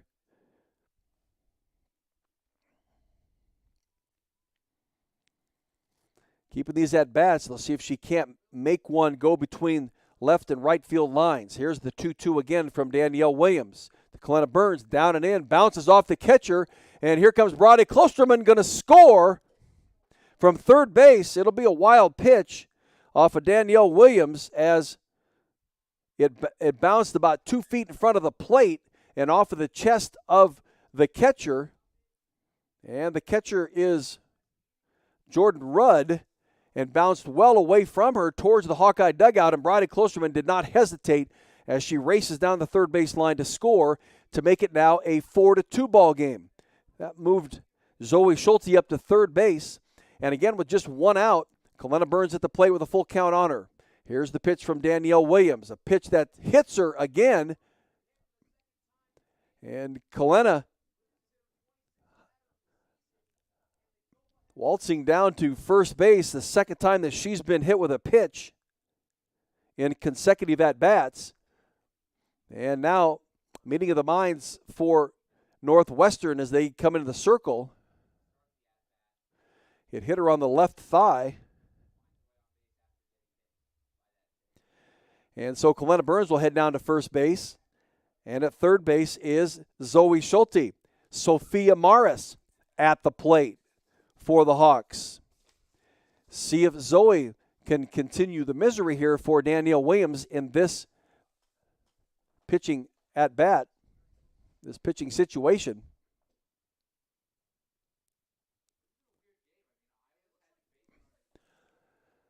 Four to 2 the game, Northwestern with the lead. 1 out, and Iowa's top of the 5th inning. They're making kind of a decently long inning out of this. Sophia Morris now will step to the left-handed batter's box. Sammy Diaz will follow. Morris hit one to first base in her last at-bat, struck out on her first at-bat. Sophia had a hit against Iowa State on Wednesday. It was an RBI single. She also walked in the game. And is looking at Danielle Williams, lefty versus lefty. Here's the pitch from Williams. First pitch that Morris gets up underneath, hits it down the right field line, and it'll be foul. She got well out in front of that. Made Rachel Lewis run for it, but it was foul. And so Morris down in the count at 0-1 strike. Big opportunity for the Hawkeyes right here. Even another base hit to score a run makes it that much better. Here is the 0-1 that's now 1-1 strike.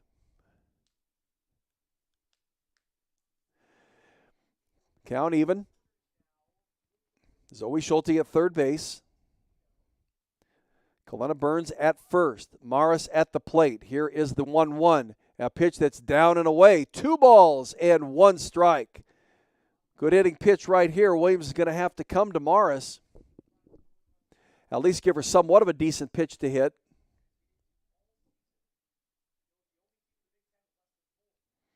So here's the 2-1 from Danielle Williams to Sophia Morris. Morris will dribble it just in front of the circle. Williams hustles to get it. Looks Zoe Schulte back at third base.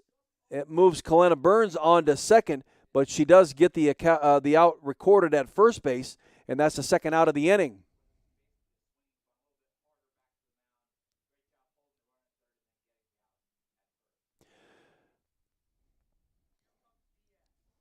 So Sammy Diaz will come to the plate. Diaz has walked and singled in the game. So seemingly on a hot streak here, working against Danielle Williams. Here's the first pitch that is Down and in. Haley Downs is running for Kalena Burns. Haley at second base. Down, a freshman from Norwalk. Pinch running for Kalena Burns at second base. Here is the 1-0, and that is now 1 ball and 1 strike. Sammy didn't play in the Iowa State game. Had 2 hits in the Illinois series. Singles in the first and the third game, but she also had 4 RBIs. She walked twice in game 2. Here's the 1-1 to her. A pitch that's upstairs. 2 balls and 1 strike. Hawks have made Danielle Williams throw lots of pitches here. She's up to 101 for the game. And we're just in the top of the 5th inning. 2 outs. Sammy Diaz at the plate. Here's the 2-1 to her. The pitch that's off the plate. 3 balls and 1 strike.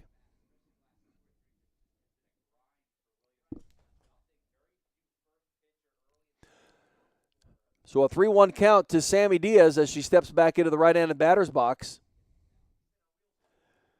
Here is the pitch that she hits right back up through the circle, picked up at second base, and on the throw to first, it's bobbled. And Haley Down and Zoe Schulte both score. On the bobble, it was picked up fairly cleanly. The second baseman had to go to her right to pick it up. That was Grace Zito, but her throw was to the right of first base and low, and it allowed Zoe Schulte to score. And hustling on the play was Haley Down to score.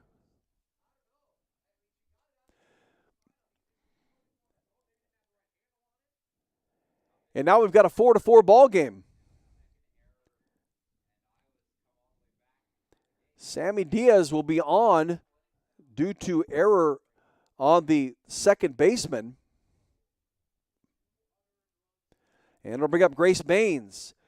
3 runs already here in the Hawks' top of the 5th inning.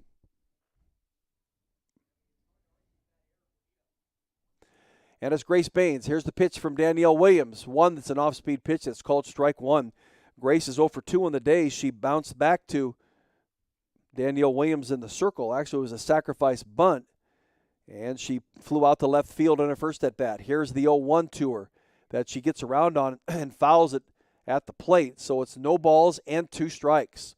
Iowa has tied the score here at 4-4 in the top of the 5th inning. 2 outs.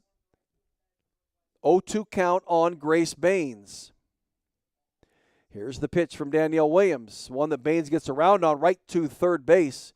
It was an off-speed pitch, and again, it's thrown into the dirt to the right of the first baseman, but Kuchran does a nice job to play it off the hop from Hannah Cady, and that ends the Hawks in the top of the 5th inning. But Iowa gets 3 important runs to tie the game at 4 apiece as we head into the bottom of the 5th inning.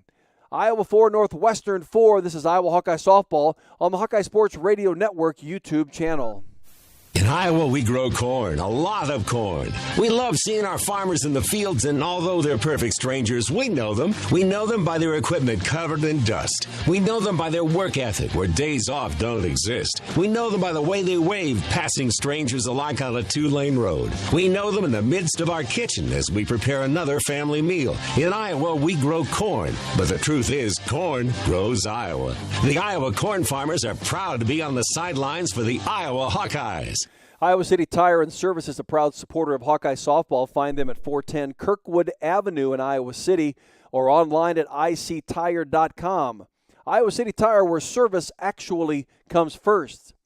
Had a chance to talk to the new owner of Iowa City Tire and Iowa City resident, native Andy Miller today. A terrific gentleman and a great supporter of Iowa Hawkeye athletics. Iowa City Tire will be sponsoring the radio game, the Purdue game, next Sunday on May 8th.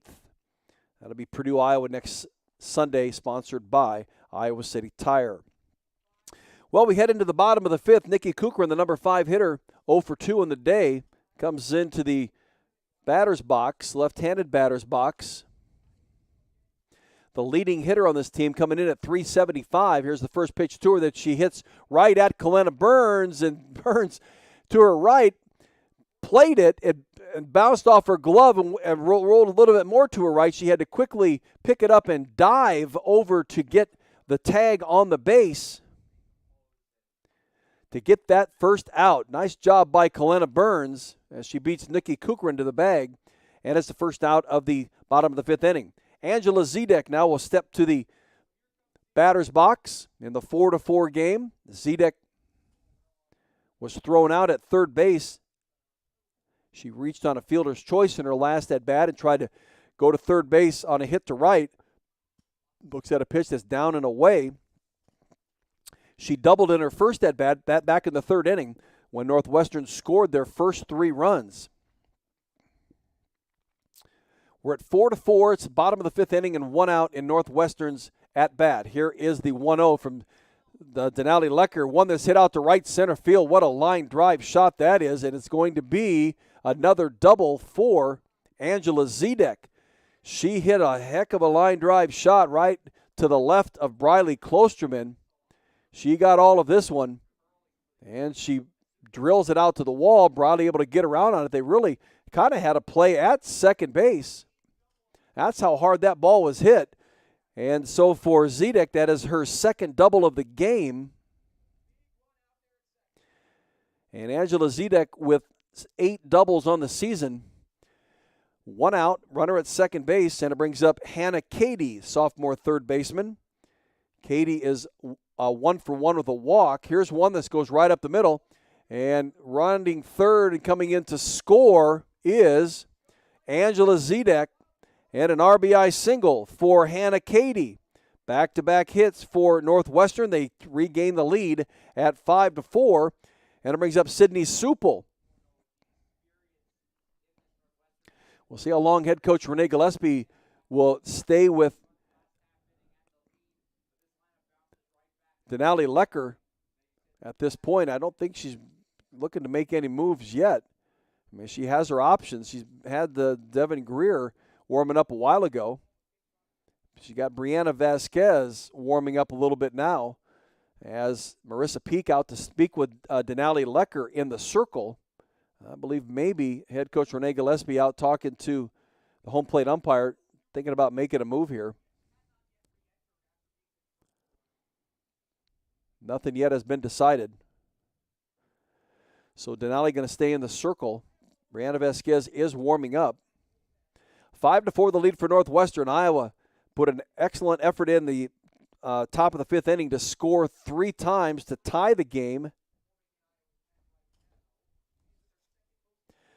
at 4. Now Northwestern with a double and a single to take the 5-4 lead, and Sydney Supel will step to the plate, the left-handed batter. Home plate umpire whisks the dirt off of home plate. And here's the first pitch from Denali Lecker to Sydney Supel. And it's a pitch that's right down the middle of the plate, and Supel will foul it back into the backstop.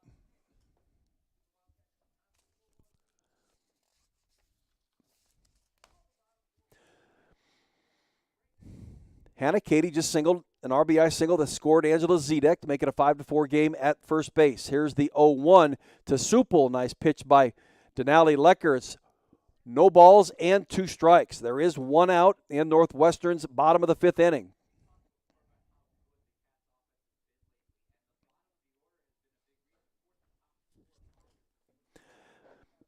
Supel, the number 8 hitter in the lineup for the Northwestern Wildcats. And it's still no ball and 2 strike count on her. 1 out in Northwestern's bottom of the fifth. 5-4 the lead for the Wildcats.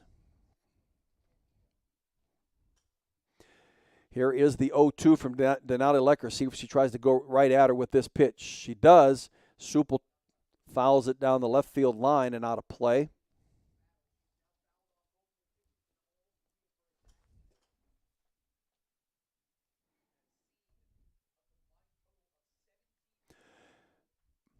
And the Iowa baseball team has finished off Nebraska 1-0. A 1-0 win for the Hawks. Here is one the Supple hits to Sammy Diaz at second. She underhands it to Kalena Burns at first base. And that's 2 gone in Northwestern's bottom of the 5th inning. That moves Hannah Cady on to second base, and it brings up Grace Zito. Hawks need to keep Zito from getting on base. She is 2 for 2 on the day. Cady at second base after singling home Angela Zidak, who started this Northwestern at-bat with a double. Here is the first pitch to Zito. It's called strike 1. Grace Zito, a freshman second baseman. Zito is a .277 hitter, certainly to raise her average. She's at 30 of 103 now, 6 doubles and a couple of home runs. So she's got some quick pop in that bat. Here's the 0-1. That's down and in. Marissa Peake has it right underneath her and able to find it. Sometimes it's amazing that that ball gets lost somewhere and the catcher just can't seem to figure out where it is. Is it rolling back to the backstop? Is it bouncing up into the air? This one stayed right underneath her, and she's looking all around for it, and she realized somebody needs to tell her. I'm sure somebody was yelling at her where it was at. Here's the 1-1 from Denali Lecker. And a pitch that gets away from Marissa Peake, and it will go to third base is Hannah Cady.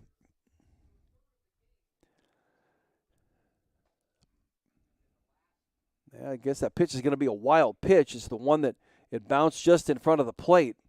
It does move Cady to third base, and Zito will have a count on her that's manageable for her. Here's the 2-1 that Zito gets around on and fouls it at the plate. So it's 2 balls and 2 strikes. On the freshman, second baseman Grace Zito. She's the kind of player you want on the bottom of your batting order who can put the ball in play. She has 2 singles in her at-bats, a single on each at-bat. Here's the 2-2 from Denali Lecker. And it's one that's bounced way up high. Sophia Morris trying to play it off the high hop. Couldn't do it. So that'll score Hannah Cady from third. We'll see if they give her an error on the play. But it makes it a 6-4 ball game. My guess is that they will make it a hit because that was a high hopper, one that was really tough to play. We'll see what happens, what the official score is. And that puts Zito at first base. She's been on base all 3 times in her at-bats. And it is a base hit, her 3rd single of the day. Here is the top of the order in Skylar Shellmeyer. Northwestern has regained the lead now at 6-4 in the bottom of the 5th inning. 2 outs. Shellmeyer singled in her last at-bat, grounded out to Sammy Diaz in her second at-bat, and walked and scored part of the 3-run first inning. She is ahead of the 2-run home run by Rachel Lewis. Here's the 2-hopper, Sophia Morris. Morris across the diamond just in time to get Shellmeyer. Nice play by Sophia Morris at shortstop. Well, it does keep Northwestern to just 2 runs in the bottom of the 5th inning, but they get 2 runs and they take the 6-4 lead as we head into the top of the 6th inning. The Hawks will send the number 8 hitter, Marissa Peake, to the plate when play resumes. This is Iowa Hawkeye Softball on the Hawkeye Sports Radio Network YouTube channel. Hi, Hawkeye fans. My name is Denali. And I'm Briley, and we're members of your Iowa Hawkeye softball team. Our team is striving to be number 1. And that's why we trust our vehicles to Iowa City Tire and Service, the number 1 automotive shop in Iowa City, where service actually comes first. Iowa City Tire and Service, where their customers become friends because they treat you like family. Find them at 410 Kirkwood Avenue or online at ictire.com. Proud sponsors of Hawkeye Softball. University of Iowa Sports Medicine delivers comprehensive care for competitive and recreational athletes of all ages. Our team of orthopedic surgeons, physicians, and specialists are committed to reducing pain and injury through our advanced training and experience. Same day, next day appointments available, no referral needed. Learn more by visiting uihc.org/sportsmedicine. Well, we move into the top of the 6th inning. Iowa did a great job of scoring 3 to tie it in the top of the 5th. Northwestern would come back in the bottom of the 5th inning and just score twice, and they regain the lead at 6-4. Marissa Peake will be the scheduled batter. She is 0 for 2 on the day. She grounded out to Maeve Nelson at shortstop in her last at-bat and flew out to left field. She is at the plate, the sophomore catcher. Marissa Peake didn't play in the Iowa State game, and only one of the 3 games against Illinois. She started at catcher on the Friday game in game number 1, and she was 0 for 2 in the day. Here's the first pitch to her from Danielle Williams. It's out and away. Marissa does have 6 multi-hit games on the season, all 2-hit games. Her last one was at Maryland. Here is the 1-0. It's now 2 balls and no strikes. Back on the 2nd of April, she was 2 for 2 in the day with an RBI. Since then, she's just had 1 hit in any at-bat in any game that she's played, which hasn't been many. Here is the 2-0. It's now 3 balls and no strikes. Well, I might as well give the actual count. So her last hit was in the second game of the Nebraska game. Since then, she was 0 for Ohio State, and she played in the 1 game against Illinois and did not play against Iowa State on Wednesday. Here is the 3-0. It's now 3 balls and 1 strike. On the sophomore from Wentzville, Missouri, is Marissa Peake. A year ago had 4 multi-hit games, had a 6-game hitting streak going at one point. She now is full count with a 3-ball and 2-strike count.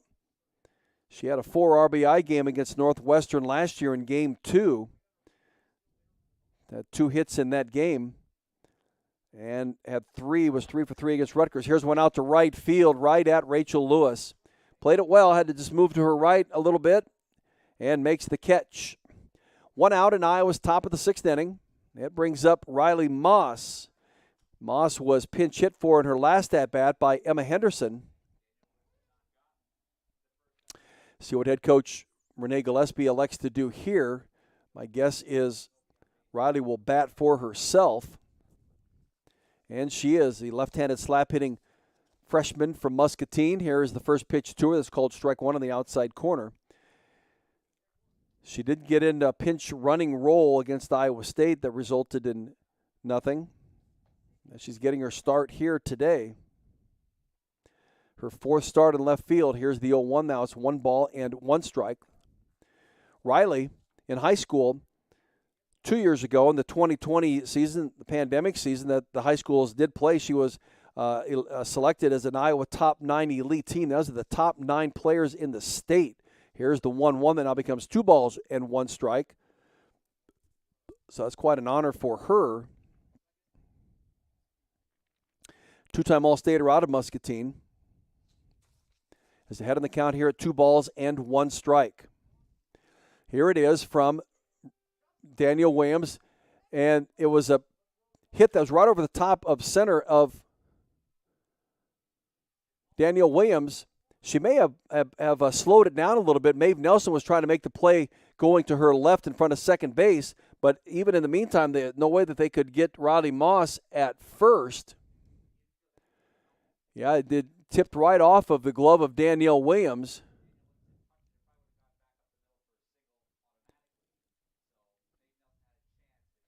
So the base hit given to Riley Moss, her first of her Hawkeye career. And she at first base, it brings up Bridie Klosterman. Klosterman singled in her last at-bat. This is the top of the order. See if the Hawks can get something going here.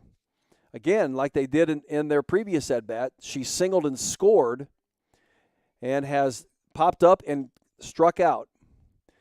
Freshman Riley Moss at first base after singling. Here is the 1-0 to Briley, down and in on her. So it's 2 balls and no strikes. And stolen base by Riley Moss. Down to second base. They're working on the catcher for Northwestern, Jordan Rudd. They've stolen a couple bases on Rudd here today. Rudd trying to throw from the stance, and she just overthrows second base. Rudd has caught 11 potential stealers in 27 attempts, so she has a pretty good percentage of throwing them out, but the Hawks have gotten 2 steals on her today. Here's the 2-0 to Bridie Klosterman. It becomes 3 balls and no strikes on the sophomore center fielder from Iowa City, or from North Liberty, prepping at Iowa City Liberty High School. See if she gets the green light here. She's going to get a pitch. And the leadoff hitter, we'll see if head coach Renee Gillespie gives her the green light to take a good cut at it. Here's the 3-0, and it's a pitch that's called strike one. She does not swing at it. So 3 balls and 1 strike on the sophomore, Bradley Klosterman. Had a couple hits in the Iowa State game, scored a run, and had a run batted in. Here's the 3-1 to her. A pitch that's inside, she'll go swing at, go around on. She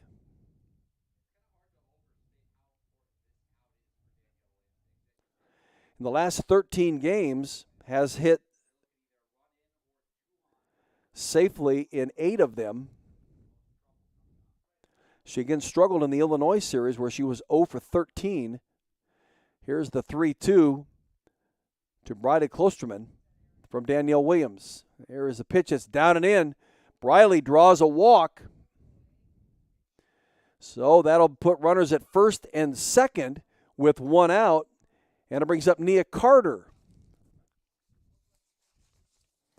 Nia Carter in her last at-bat flew out to center field. Walked in her second at-bat and flew out to center field way back in the first in her first at-bat. Danielle Williams is trying to be careful with Bradley Klosterman. Can't give her anything across the plate or around the plate to hit because she will. And she tried one that was down and in. Bradley didn't go for it, and it becomes ball 4.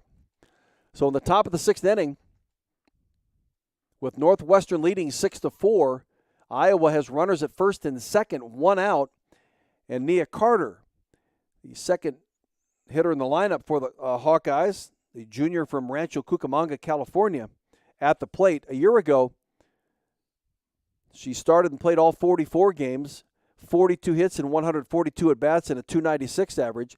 Her freshman year, though, was when she got things started for herself and at Iowa, and then it all of a sudden had to abruptly stop because of the pandemic. When she had started 19 of 21 games, she had 28 hits and 55 at-bats, a couple of doubles and a triple, but she was batting .509. That was before the Big Ten conference season began. She was leading the Big Ten in batting before the pandemic hit, and it halted everything. And here we are 2 years later. She's hitting .407, having started and played all 45 games coming into this game, so all 46 games. She has started 109 games of the 111 that she's played. So other than the 2 that she did not start her freshman year, she has started every game that she's been in uniform. That's consistency. Doing a nice job for head coach Renee Gillespie is Nia Carter. So the delay in action slows down a little bit, and I believe we've got a new pitcher in for Northwestern, and it is Lauren Devorah coming in to pitch for Danielle Williams. Devorah making her 19th appearance. She's pitched 45 2/3 innings, given up 52 hits, 34 runs, 33 of them have been earned. She has a 5.06 ERA, 19 walks, 25 strikeouts. Here's the first pitch to Nia Carter, called strike 1. We'll see if Lauren Devorah can bring against the Hawkeyes here in this appearance. She has a 7-3 record.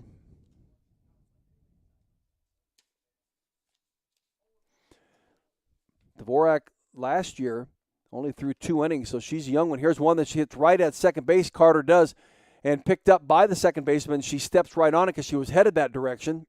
That is Grace Zito. So that'll get Briley Klosterman at second base. And the second out, it moves Riley Moss on to third. Nia Carter at first on the fielder's choice. And it brings up Denali Lecker. Lecker has singled, walked, and homered. Has scored 2 runs for the Hawks here today, all while pitching 2. Here's one that she gets around on and fouls it back into the football practice field. Denali drilled that home run in the top of the first inning. High, long, just drifted over the left field left center field wall. And it gave the Hawks the 1-0 lead. Northwestern would come back and score 3, but Iowa came back and scored 3 in the top of the 5th, and Northwestern with 2 in the bottom of the 5th. And here's Iowa again threatening with runners at the corners in the top of the 6th inning. 2 outs. Denali Lecker at the plate. She has a 1-1 count on her. Lauren Devorah is in the circle for Northwestern, just replacing Danielle Williams. Here is the 1-1. That's now 2 balls and 1 strike. To the sophomore, right-handed hitting Denali Lecker, sophomore out of Ogden. Here's the 2-1 now from Lauren Devorah. It's one that low and away. Boy, it was close. Very, very close. Denali lets it go. And it's 3 balls and 1 strike. We'll see what kind of pitch she gets to hit here. Head coach Kay Drohan not happy with that low pitch call. You can tell she was barking at the official, the umpire. Here is the 3-1. It's now 3 balls and 2 strikes. So Denali Lecker has a full count on her. She has teammates at first and third. That's Nia Carter at first and Riley Moss at third. And 2 outs. Here's the pitch from Lauren Devorah. It's an upstairs pitch. It's one that's hit a line drive right out to left field. She didn't even have to move for it, was Angela Zidak. And that ends the Hawks here in the top of the 6th inning. So the Hawks get a couple runners on, can't get any more runs across. They'll head to the bottom of the 6th inning, trailing Northwestern by the score of 6-4. This is Iowa Hawkeye softball on the Hawkeye Sports Radio Network YouTube channel. There's a sense of pride that comes from the life of a farmer. How many people can say they have a famous tan named after them, or be known for their wave when they drive past neighbors and strangers alike on a 2-lane road? Whether it's a farmer's tan or the farmer's wave, we are proud to be known for a lot of things. We feel that pride every night at the dinner table, knowing we feed our family and yours. Iowa Corn is proud to be on the sidelines cheering on the Iowa Hawkeyes. In Iowa, we grow corn, but the truth is, corn grows Iowa. Well, Northwestern leads the series between the Hawks and them at 71 wins to Iowa's 56 wins. They claimed 3 of 4 last year in the series. After today, there'll be a tomorrow game, obviously, in Northwestern. Now, they're talking about rain in Evanston tomorrow. It's a radio game. We'll see what happens. It'll be a 12:50 airtime on KXIC radio with a 1 o'clock first pitch scheduled. And then at noon on Sunday, the Hawks then will be off to Cedar Falls to square off against a very good Northern Iowa softball team on Wednesday. At a 5 o'clock start, and the Hawks will end the regular season next weekend with the Purdue Boilermakers coming to Iowa City with a 5 o'clock game on Monday or Wednesday, Friday, that is, to get things started. Hopefully it's a weekend where the Hawks can tune up for an appearance in the Big Ten Conference Tournament. So, Rachel Lewis will come to the plate for Northwestern. The Wildcats leading this game 6-4. She a part of the lead for them, getting a 2-run home run back in the bottom of the first. Here's the first pitch to her from Denali Lecker. It's upstairs, so it's 1 ball and no strikes. Rachel looked like she wanted to go after it, but held up. And she's ahead in the count at 1 ball and no strikes. She did walk in her last at-bat. Struck out in her second at-bat, and again homered, a 2-run home run in her first at-bat. She's ahead in the count now at 2 balls and no strikes.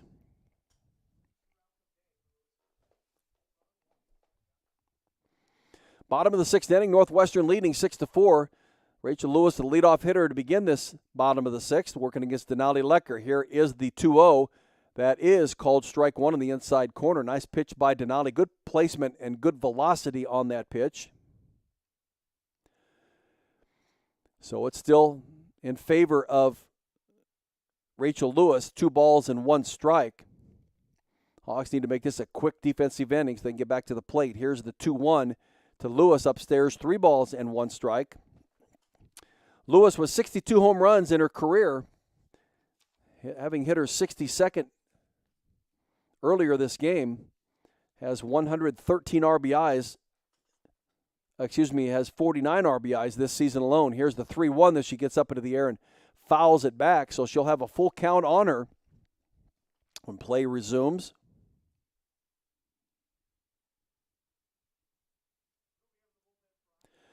Six to 4, the lead for Northwestern.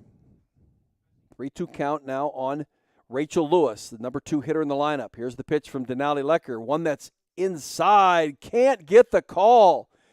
Rachel dropped the bat, was running down first base. I wouldn't be a bit surprised if another hitter would have been called out on strikes. That pitch was that close. So a leadoff walk to Rachel Lewis brings up Jordan Rudd. Rudd 0 for 3 on the day.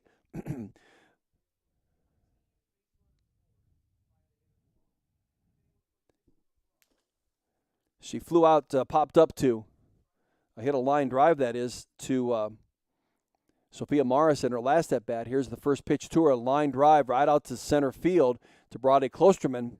So just like that, Northwestern has runners at first and second. Nobody out. It brings up Maeve Nelson. Since the home run, Nelson has walked and grounded out.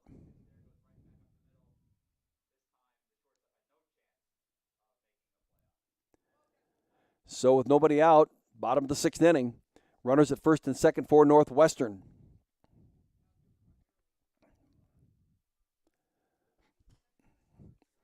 Maeve Nelson coming into the game at a .250 batting average, 1 for 2.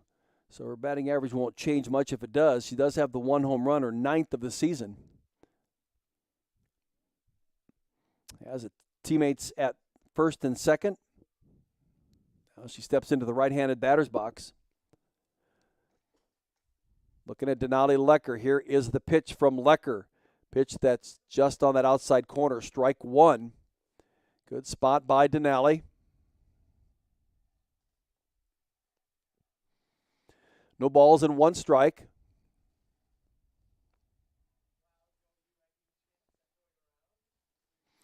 Here's the 0-1 from Denali. And it's a pitch that's off the plate, so it's 1 ball and 1 strike. Again, Iowa baseball defeated Nebraska a little while ago. 1-0 out in Lincoln. And they'll play game 2 tomorrow. Here is the 1-1 that's down and in, so it's 2 balls and 1 strike.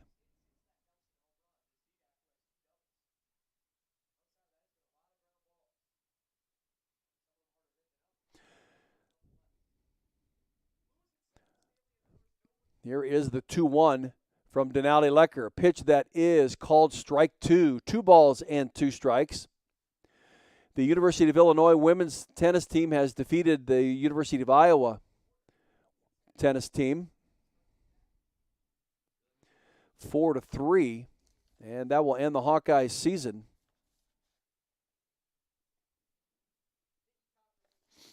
Here now is the 2-2, and it's a pitch that's hit right down the first base line. Kalena Burns had to go off of her glove,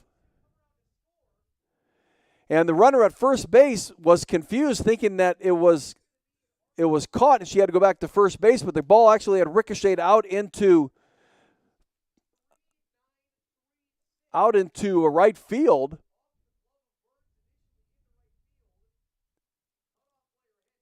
So they get the force. Jordan Rudd will score. Rachel Lewis will score. Nelson will be on a base hit. And the force out of Jordan Rudd at second base. That'll bring up Nikki Kuchran. Kuchran, leading hitter on the team. She grounded out to Kalena Burns in her last at-bat. Grounded out to Sophia Morris. Actually got out on a fielder's choice and was forced at second in her second at-bat and struck out in her first at-bat. So runner at first. A run is in. A 7-4 Northwestern lead. Here's the 0-1 from Denali Lecker's foul down the left field line and foul. Crazy play as Jordan Rudd thought the line drive was caught by Kalena Burns, but it actually ricocheted off her glove and out into the outfield. Rudd went back to first base, So she was an easy pick at second on the force. In the meantime, Rachel Lewis would score from third base and make it a 7-4 game. One out. Here's the 0-2 that's upstairs and away. So it's 1 ball and 2 strikes.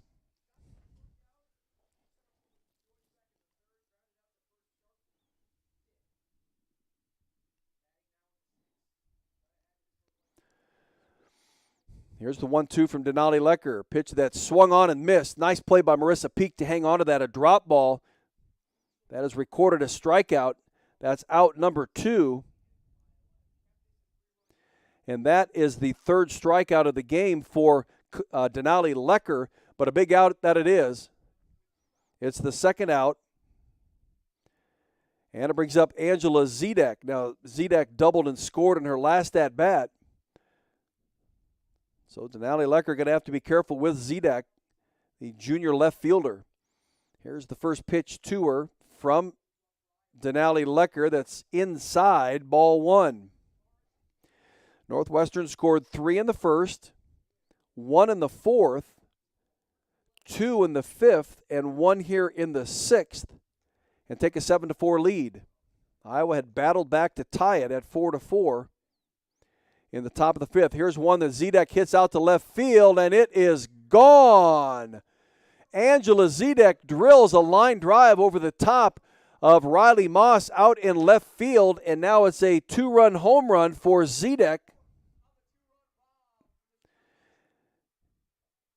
And it gives Northwestern a 9-4 lead.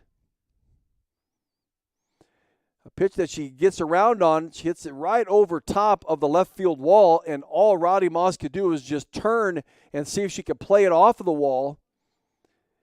And it goes right over top of the left field wall and out.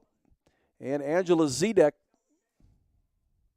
on the season with her 8th home run, her 29th and 30th RBIs. Just line drive hits, strong, powerful hits for Northwestern. It brings up Hannah Cady. Hannah Cady, sophomore third baseman, singled and scored in her last at-bat. It was an RBI single that scored Angela Zidak. So the bottom of the order has been very productive for Northwestern. Here's the 1-0 that's now 2 balls and no strikes. Cady singled in her second at-bat, and she walked in her first at-bat. So she's 2 for 2 with a walk and a run scored. Here now is the 2-0 from Denali Lecker. And it's a pitch that's down and in. 3 balls and no strikes. 2 outs. This all has happened, well, sort of, with 2 outs. Lewis walked and would eventually score on the base hit by Maeve Nelson. Here is the 3-0. It's now ball 4. So another walk issued by Denali Lecker. It'll bring up Sydney Supel. We'll see if head coach Renee Gillespie makes a move in the circle.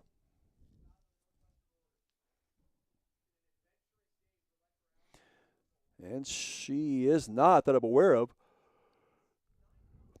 Denali going to pitch to Supel.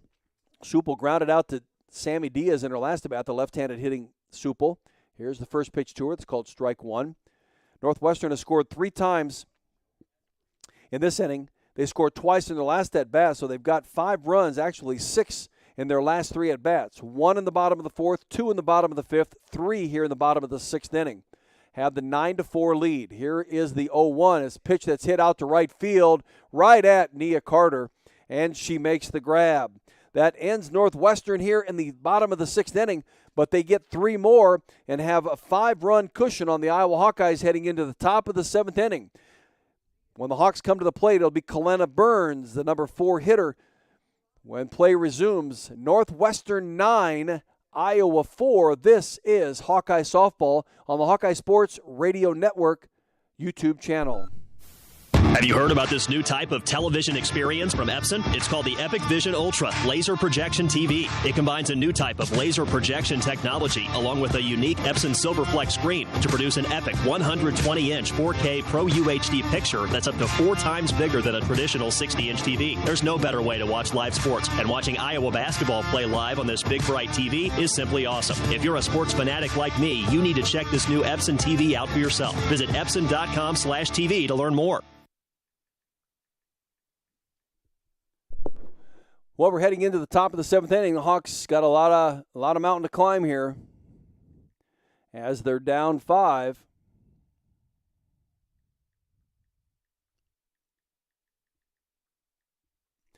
Nine to 4. You got to bring Kalena Burns to the plate. One batter at a time, one hit at a time. Maybe get a long ball with a couple runners on the base to add those runs up a little bit more quickly. But any way you mount it, you got to ride it one batter at a time. And Lauren Devorah is in the circle. She's replaced Danielle Williams. Williams went a great distance. She went 5 and almost 2/3 innings.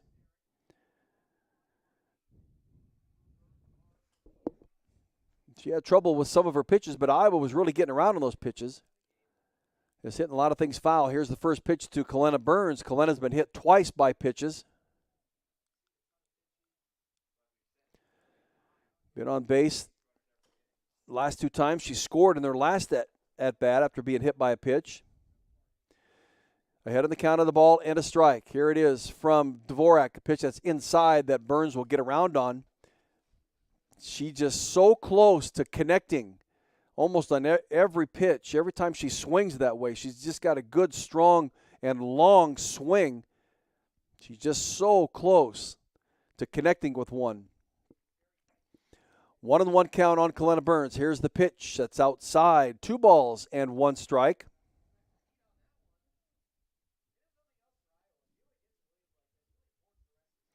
Here's the 2-1 now from Lauren Devorah. Again, last year she pitched only 2 1/3 innings. Here's one that's inside. And Kalena Burns, the last time she got hit by Danielle Williams, she gave Danielle a good long look before she walked down to first base, and she does the same thing here with Lauren Devorah, trying to go inside on her. We'll see if Devorah goes outside the plate. Here's the 3-1, down and away. Boy, it took a lot of nerve to not swing at that pitch and leave it up to the umpire. Now, the umpire is having a conversation with that's ball 4. Yeah, it is ball 4. So Kalena Burns will head down to first base. So Kalena, there's the pitch that's down and in. So Kalena does not have an official at bat other than the first one she struck out. Other than that, she's been hit by a pitch twice and she walked this time. So her one official at bat is a strikeout. It brings up Sophia Morris. Morris, in her last at bat, bounced back to Danielle Williams in the circle. She's due for a hit. Had a hit in the Iowa State game on Wednesday. Here is the 0-1 from Lauren Devorah to her, one that she takes a swing at and misses. She's coming out of the junior college ranks as the Junior College Player of the Year last year from Des Moines Area Community College, stepping up into this big Division I effort. She's had a nice season, though, very steady player. Here is the 0-2 that's caught by Jordan Rudd behind the plate on a bounce.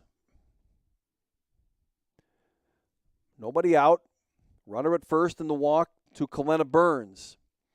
1 ball and 2 strike count on Sophia Morris. Here's the pitch. One that Morris will hit down the left field line. Almost off. I thought it hit Sammy Diaz. She took a cut at it and hit her in the fist, and it was a foul ball that went towards the Hawkeye dugout. And it's 1 ball and 2 strikes on Sophia Morris. Here's the pitch from Devorah. A pitch that's outside. 2 balls and 2 strikes. Sophia with 8 multi-hit games on the season. She had a streak where she went 5 of 6 games with at least 2-hit games. 4 of them were 2-hit games. 1 was a 3-hit game. Here's one that she'll hit out to right field, and that'll move the runner, Kalena Burns, onto second base. And so Sophia Morris, with her first hit of the day, has runners at first and second for the Hawkeyes, and it brings up Sammy Diaz. Good piece of hitting there by Sophia. Hits it between first and second out to right field. And now Sammy, who's been swinging a good bat, steps to the plate. Reached on an error in her last at-bat, walked in her second at-bat, and singled in her very first at-bat. Has teammates at first and second. The Hawks need 5 to tie to make Northwestern come to the plate, even if they score 6 to take the 10-9 lead. Now they're having a discussion in the circle. Is this defense? They want to take them one at a time. So they're telling Lauren Devorah. They got a 5-run lead. They can afford to sacrifice a run or two as long as they're getting outs in between, is what they're saying. I think they're just asking her to throw pitches that have the defense help. Riley Sheehy now has come in and is running for, I believe she's running for Kalena Burns. She is.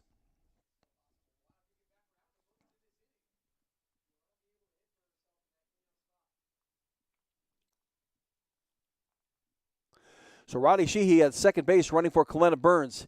Here is the 1-0 to Sammy Diaz. It's now 1 ball and 1 strike. It's a 9-4 game, folks. Top of the 7th inning. No outs in the Iowa at-bat. Iowa's got runners at first and second. Sophia Morris just singled as at first, pushing Kalena Burns to second. Head coach Renee Gillespie puts in Riley Sheehy to run for Kalena. Here's a pitch that Sammy will swing at and foul it into the backstop. So it's 1 ball and 2 strikes.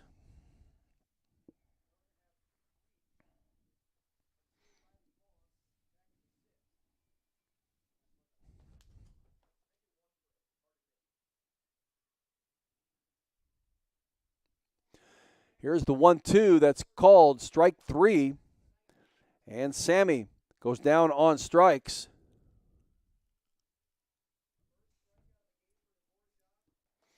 So Devorah with a first strikeout of her appearance, and it's 1 out in Iowa's top of the 7th. Grace Baines now will step to the batter's box.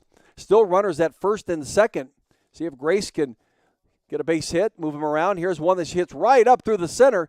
Is head coach Renee Gillespie going to send Riley Sheehy? She is, and here comes the throw home, and they're going to get Riley Sheehy at the plate. Now they've got Baines in a rundown.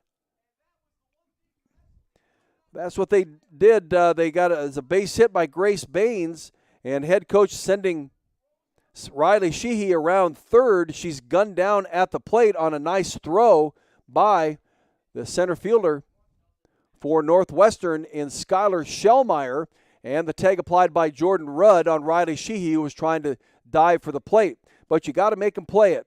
Sophia Morris ends up at third base, or at second base, excuse me. So runners at first and second, and Marissa Peake at the plate with 2 outs. Here's the first pitch, and it's down and in on Marissa.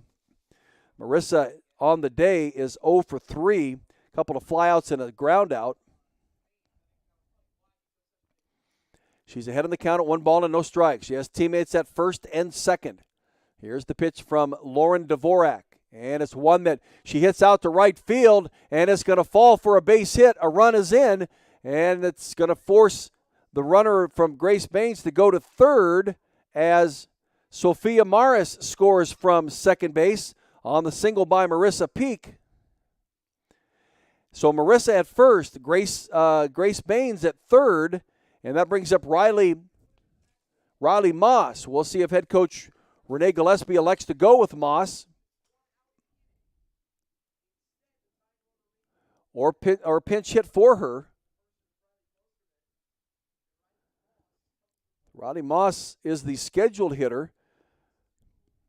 Trina Prater now. Yeah, Roddy's still got the batting helmet on and the bat, so I think head coach Renee Gillespie is going to stay with Roddy Moss, the number 9 hitter. She reached on a single in her last at-bat. Slap hitter at the bottom of the lineup. She's got teammates at first and third. Now a 9-5 game. Head coach Renee Gillespie is speaking with the home plate umpire to see what kind of move she makes.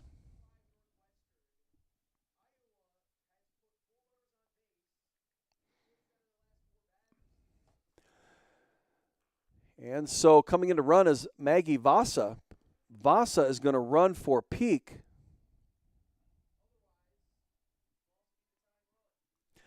So Maggie Vasa will come in and pinch run for Marissa Peake. Vasa's last appearance was against Ohio State back on the 17th of April. She started at second base, had 4 at-bats, 0 for 4 on that day. She has not pinch run on the season. She's been a pinch hitter. So she is going to pinch run here for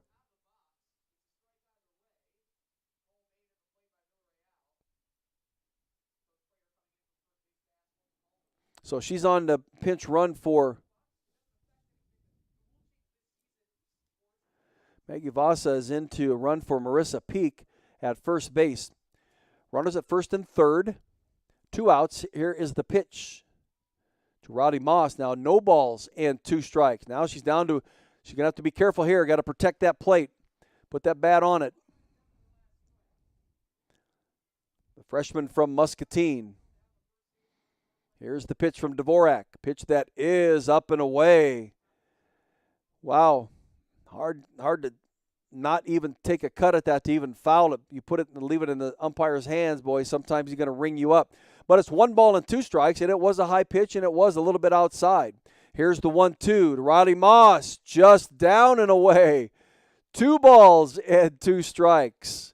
And a slap hitter like that, especially where that pitch is being thrown, you'd think that they'd go after it and try to place it out to left field, but that's not what she's looking at. And now the pitching coach for Northwestern has come out to the circle to talk to this defense. It's a 9-5 game. Runners at first and second, and Rowdy Moss at the plate, the number 9 hitter for the Hawks, more of a slap hitter than anything. Rowdy Moss, 2-time All-Stater out of Muscatine. Don't think she's known for her power. But certainly if she can put the ball in play, just take them 1 run at a time. Teammates at first and third. It's Maggie Voss at first, Baines at third. Here is the 2-2 just off the plate. 3 balls and 2 strikes. It was 0-2, and the last 3 pitches have all been called balls. That one was as close as any. Now, the umpire he's getting a left-handed batter's look, and he doesn't have that outside part of the plate. Here's one that Moss will rifle down the left field line and foul. So she remains alive in this at-bat. On a 3-2 count with 2 outs. It's the top of the 7th inning.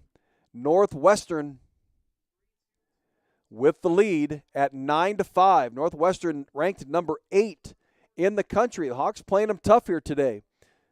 Here is the 3-2 from Devorah. Moss, she'll swing, and it'll foul it off of the leg of Jordan Rudd at the plate. Now they're going to call her out.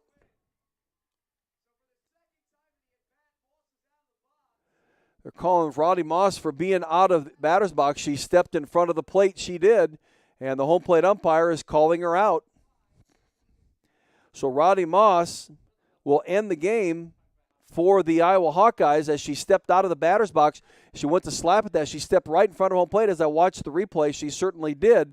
And that is the 3rd out of the game. So the Hawks will have runners at first and third when the game ends. But it was a good game to watch. The Hawks had battled back in the top of the 5th inning with 3 runs to tie it at 4. Northwestern would then score 2 in the bottom of the 5th to take the 6-4 lead and score 3 more in the bottom of the 6th to take a 9-4 lead. Iowa comes back with a run here in the top of the 7th, and that's as close as they can get to go to 9-5. The Hawks now fall to 19-27 overall, and they're 2-16 in the Big Ten Conference, whereas Northwestern goes to 36-7 and 16-2 in the Big Ten Conference. But nevertheless, they take Game 1 of the 3-game series. Game 2 is tomorrow. Tomorrow on Saturday from Evanston, Illinois. It's expected to be a 1 o'clock start time, 12:50 radio time. It's a KXIC radio game. I'll have that broadcast for you at 12:50 tomorrow on a Saturday. I'm Jerry Koala. Thank you for tuning in here this afternoon. Northwestern beats Iowa 9-5 in Game 1 of the 3-game series. Game 2 is tomorrow, a radio game on AM 800 KXIC at 12:50. Have yourself a great rest of your Friday night. We'll talk to you tomorrow a little bit before the hour of 1 o'clock.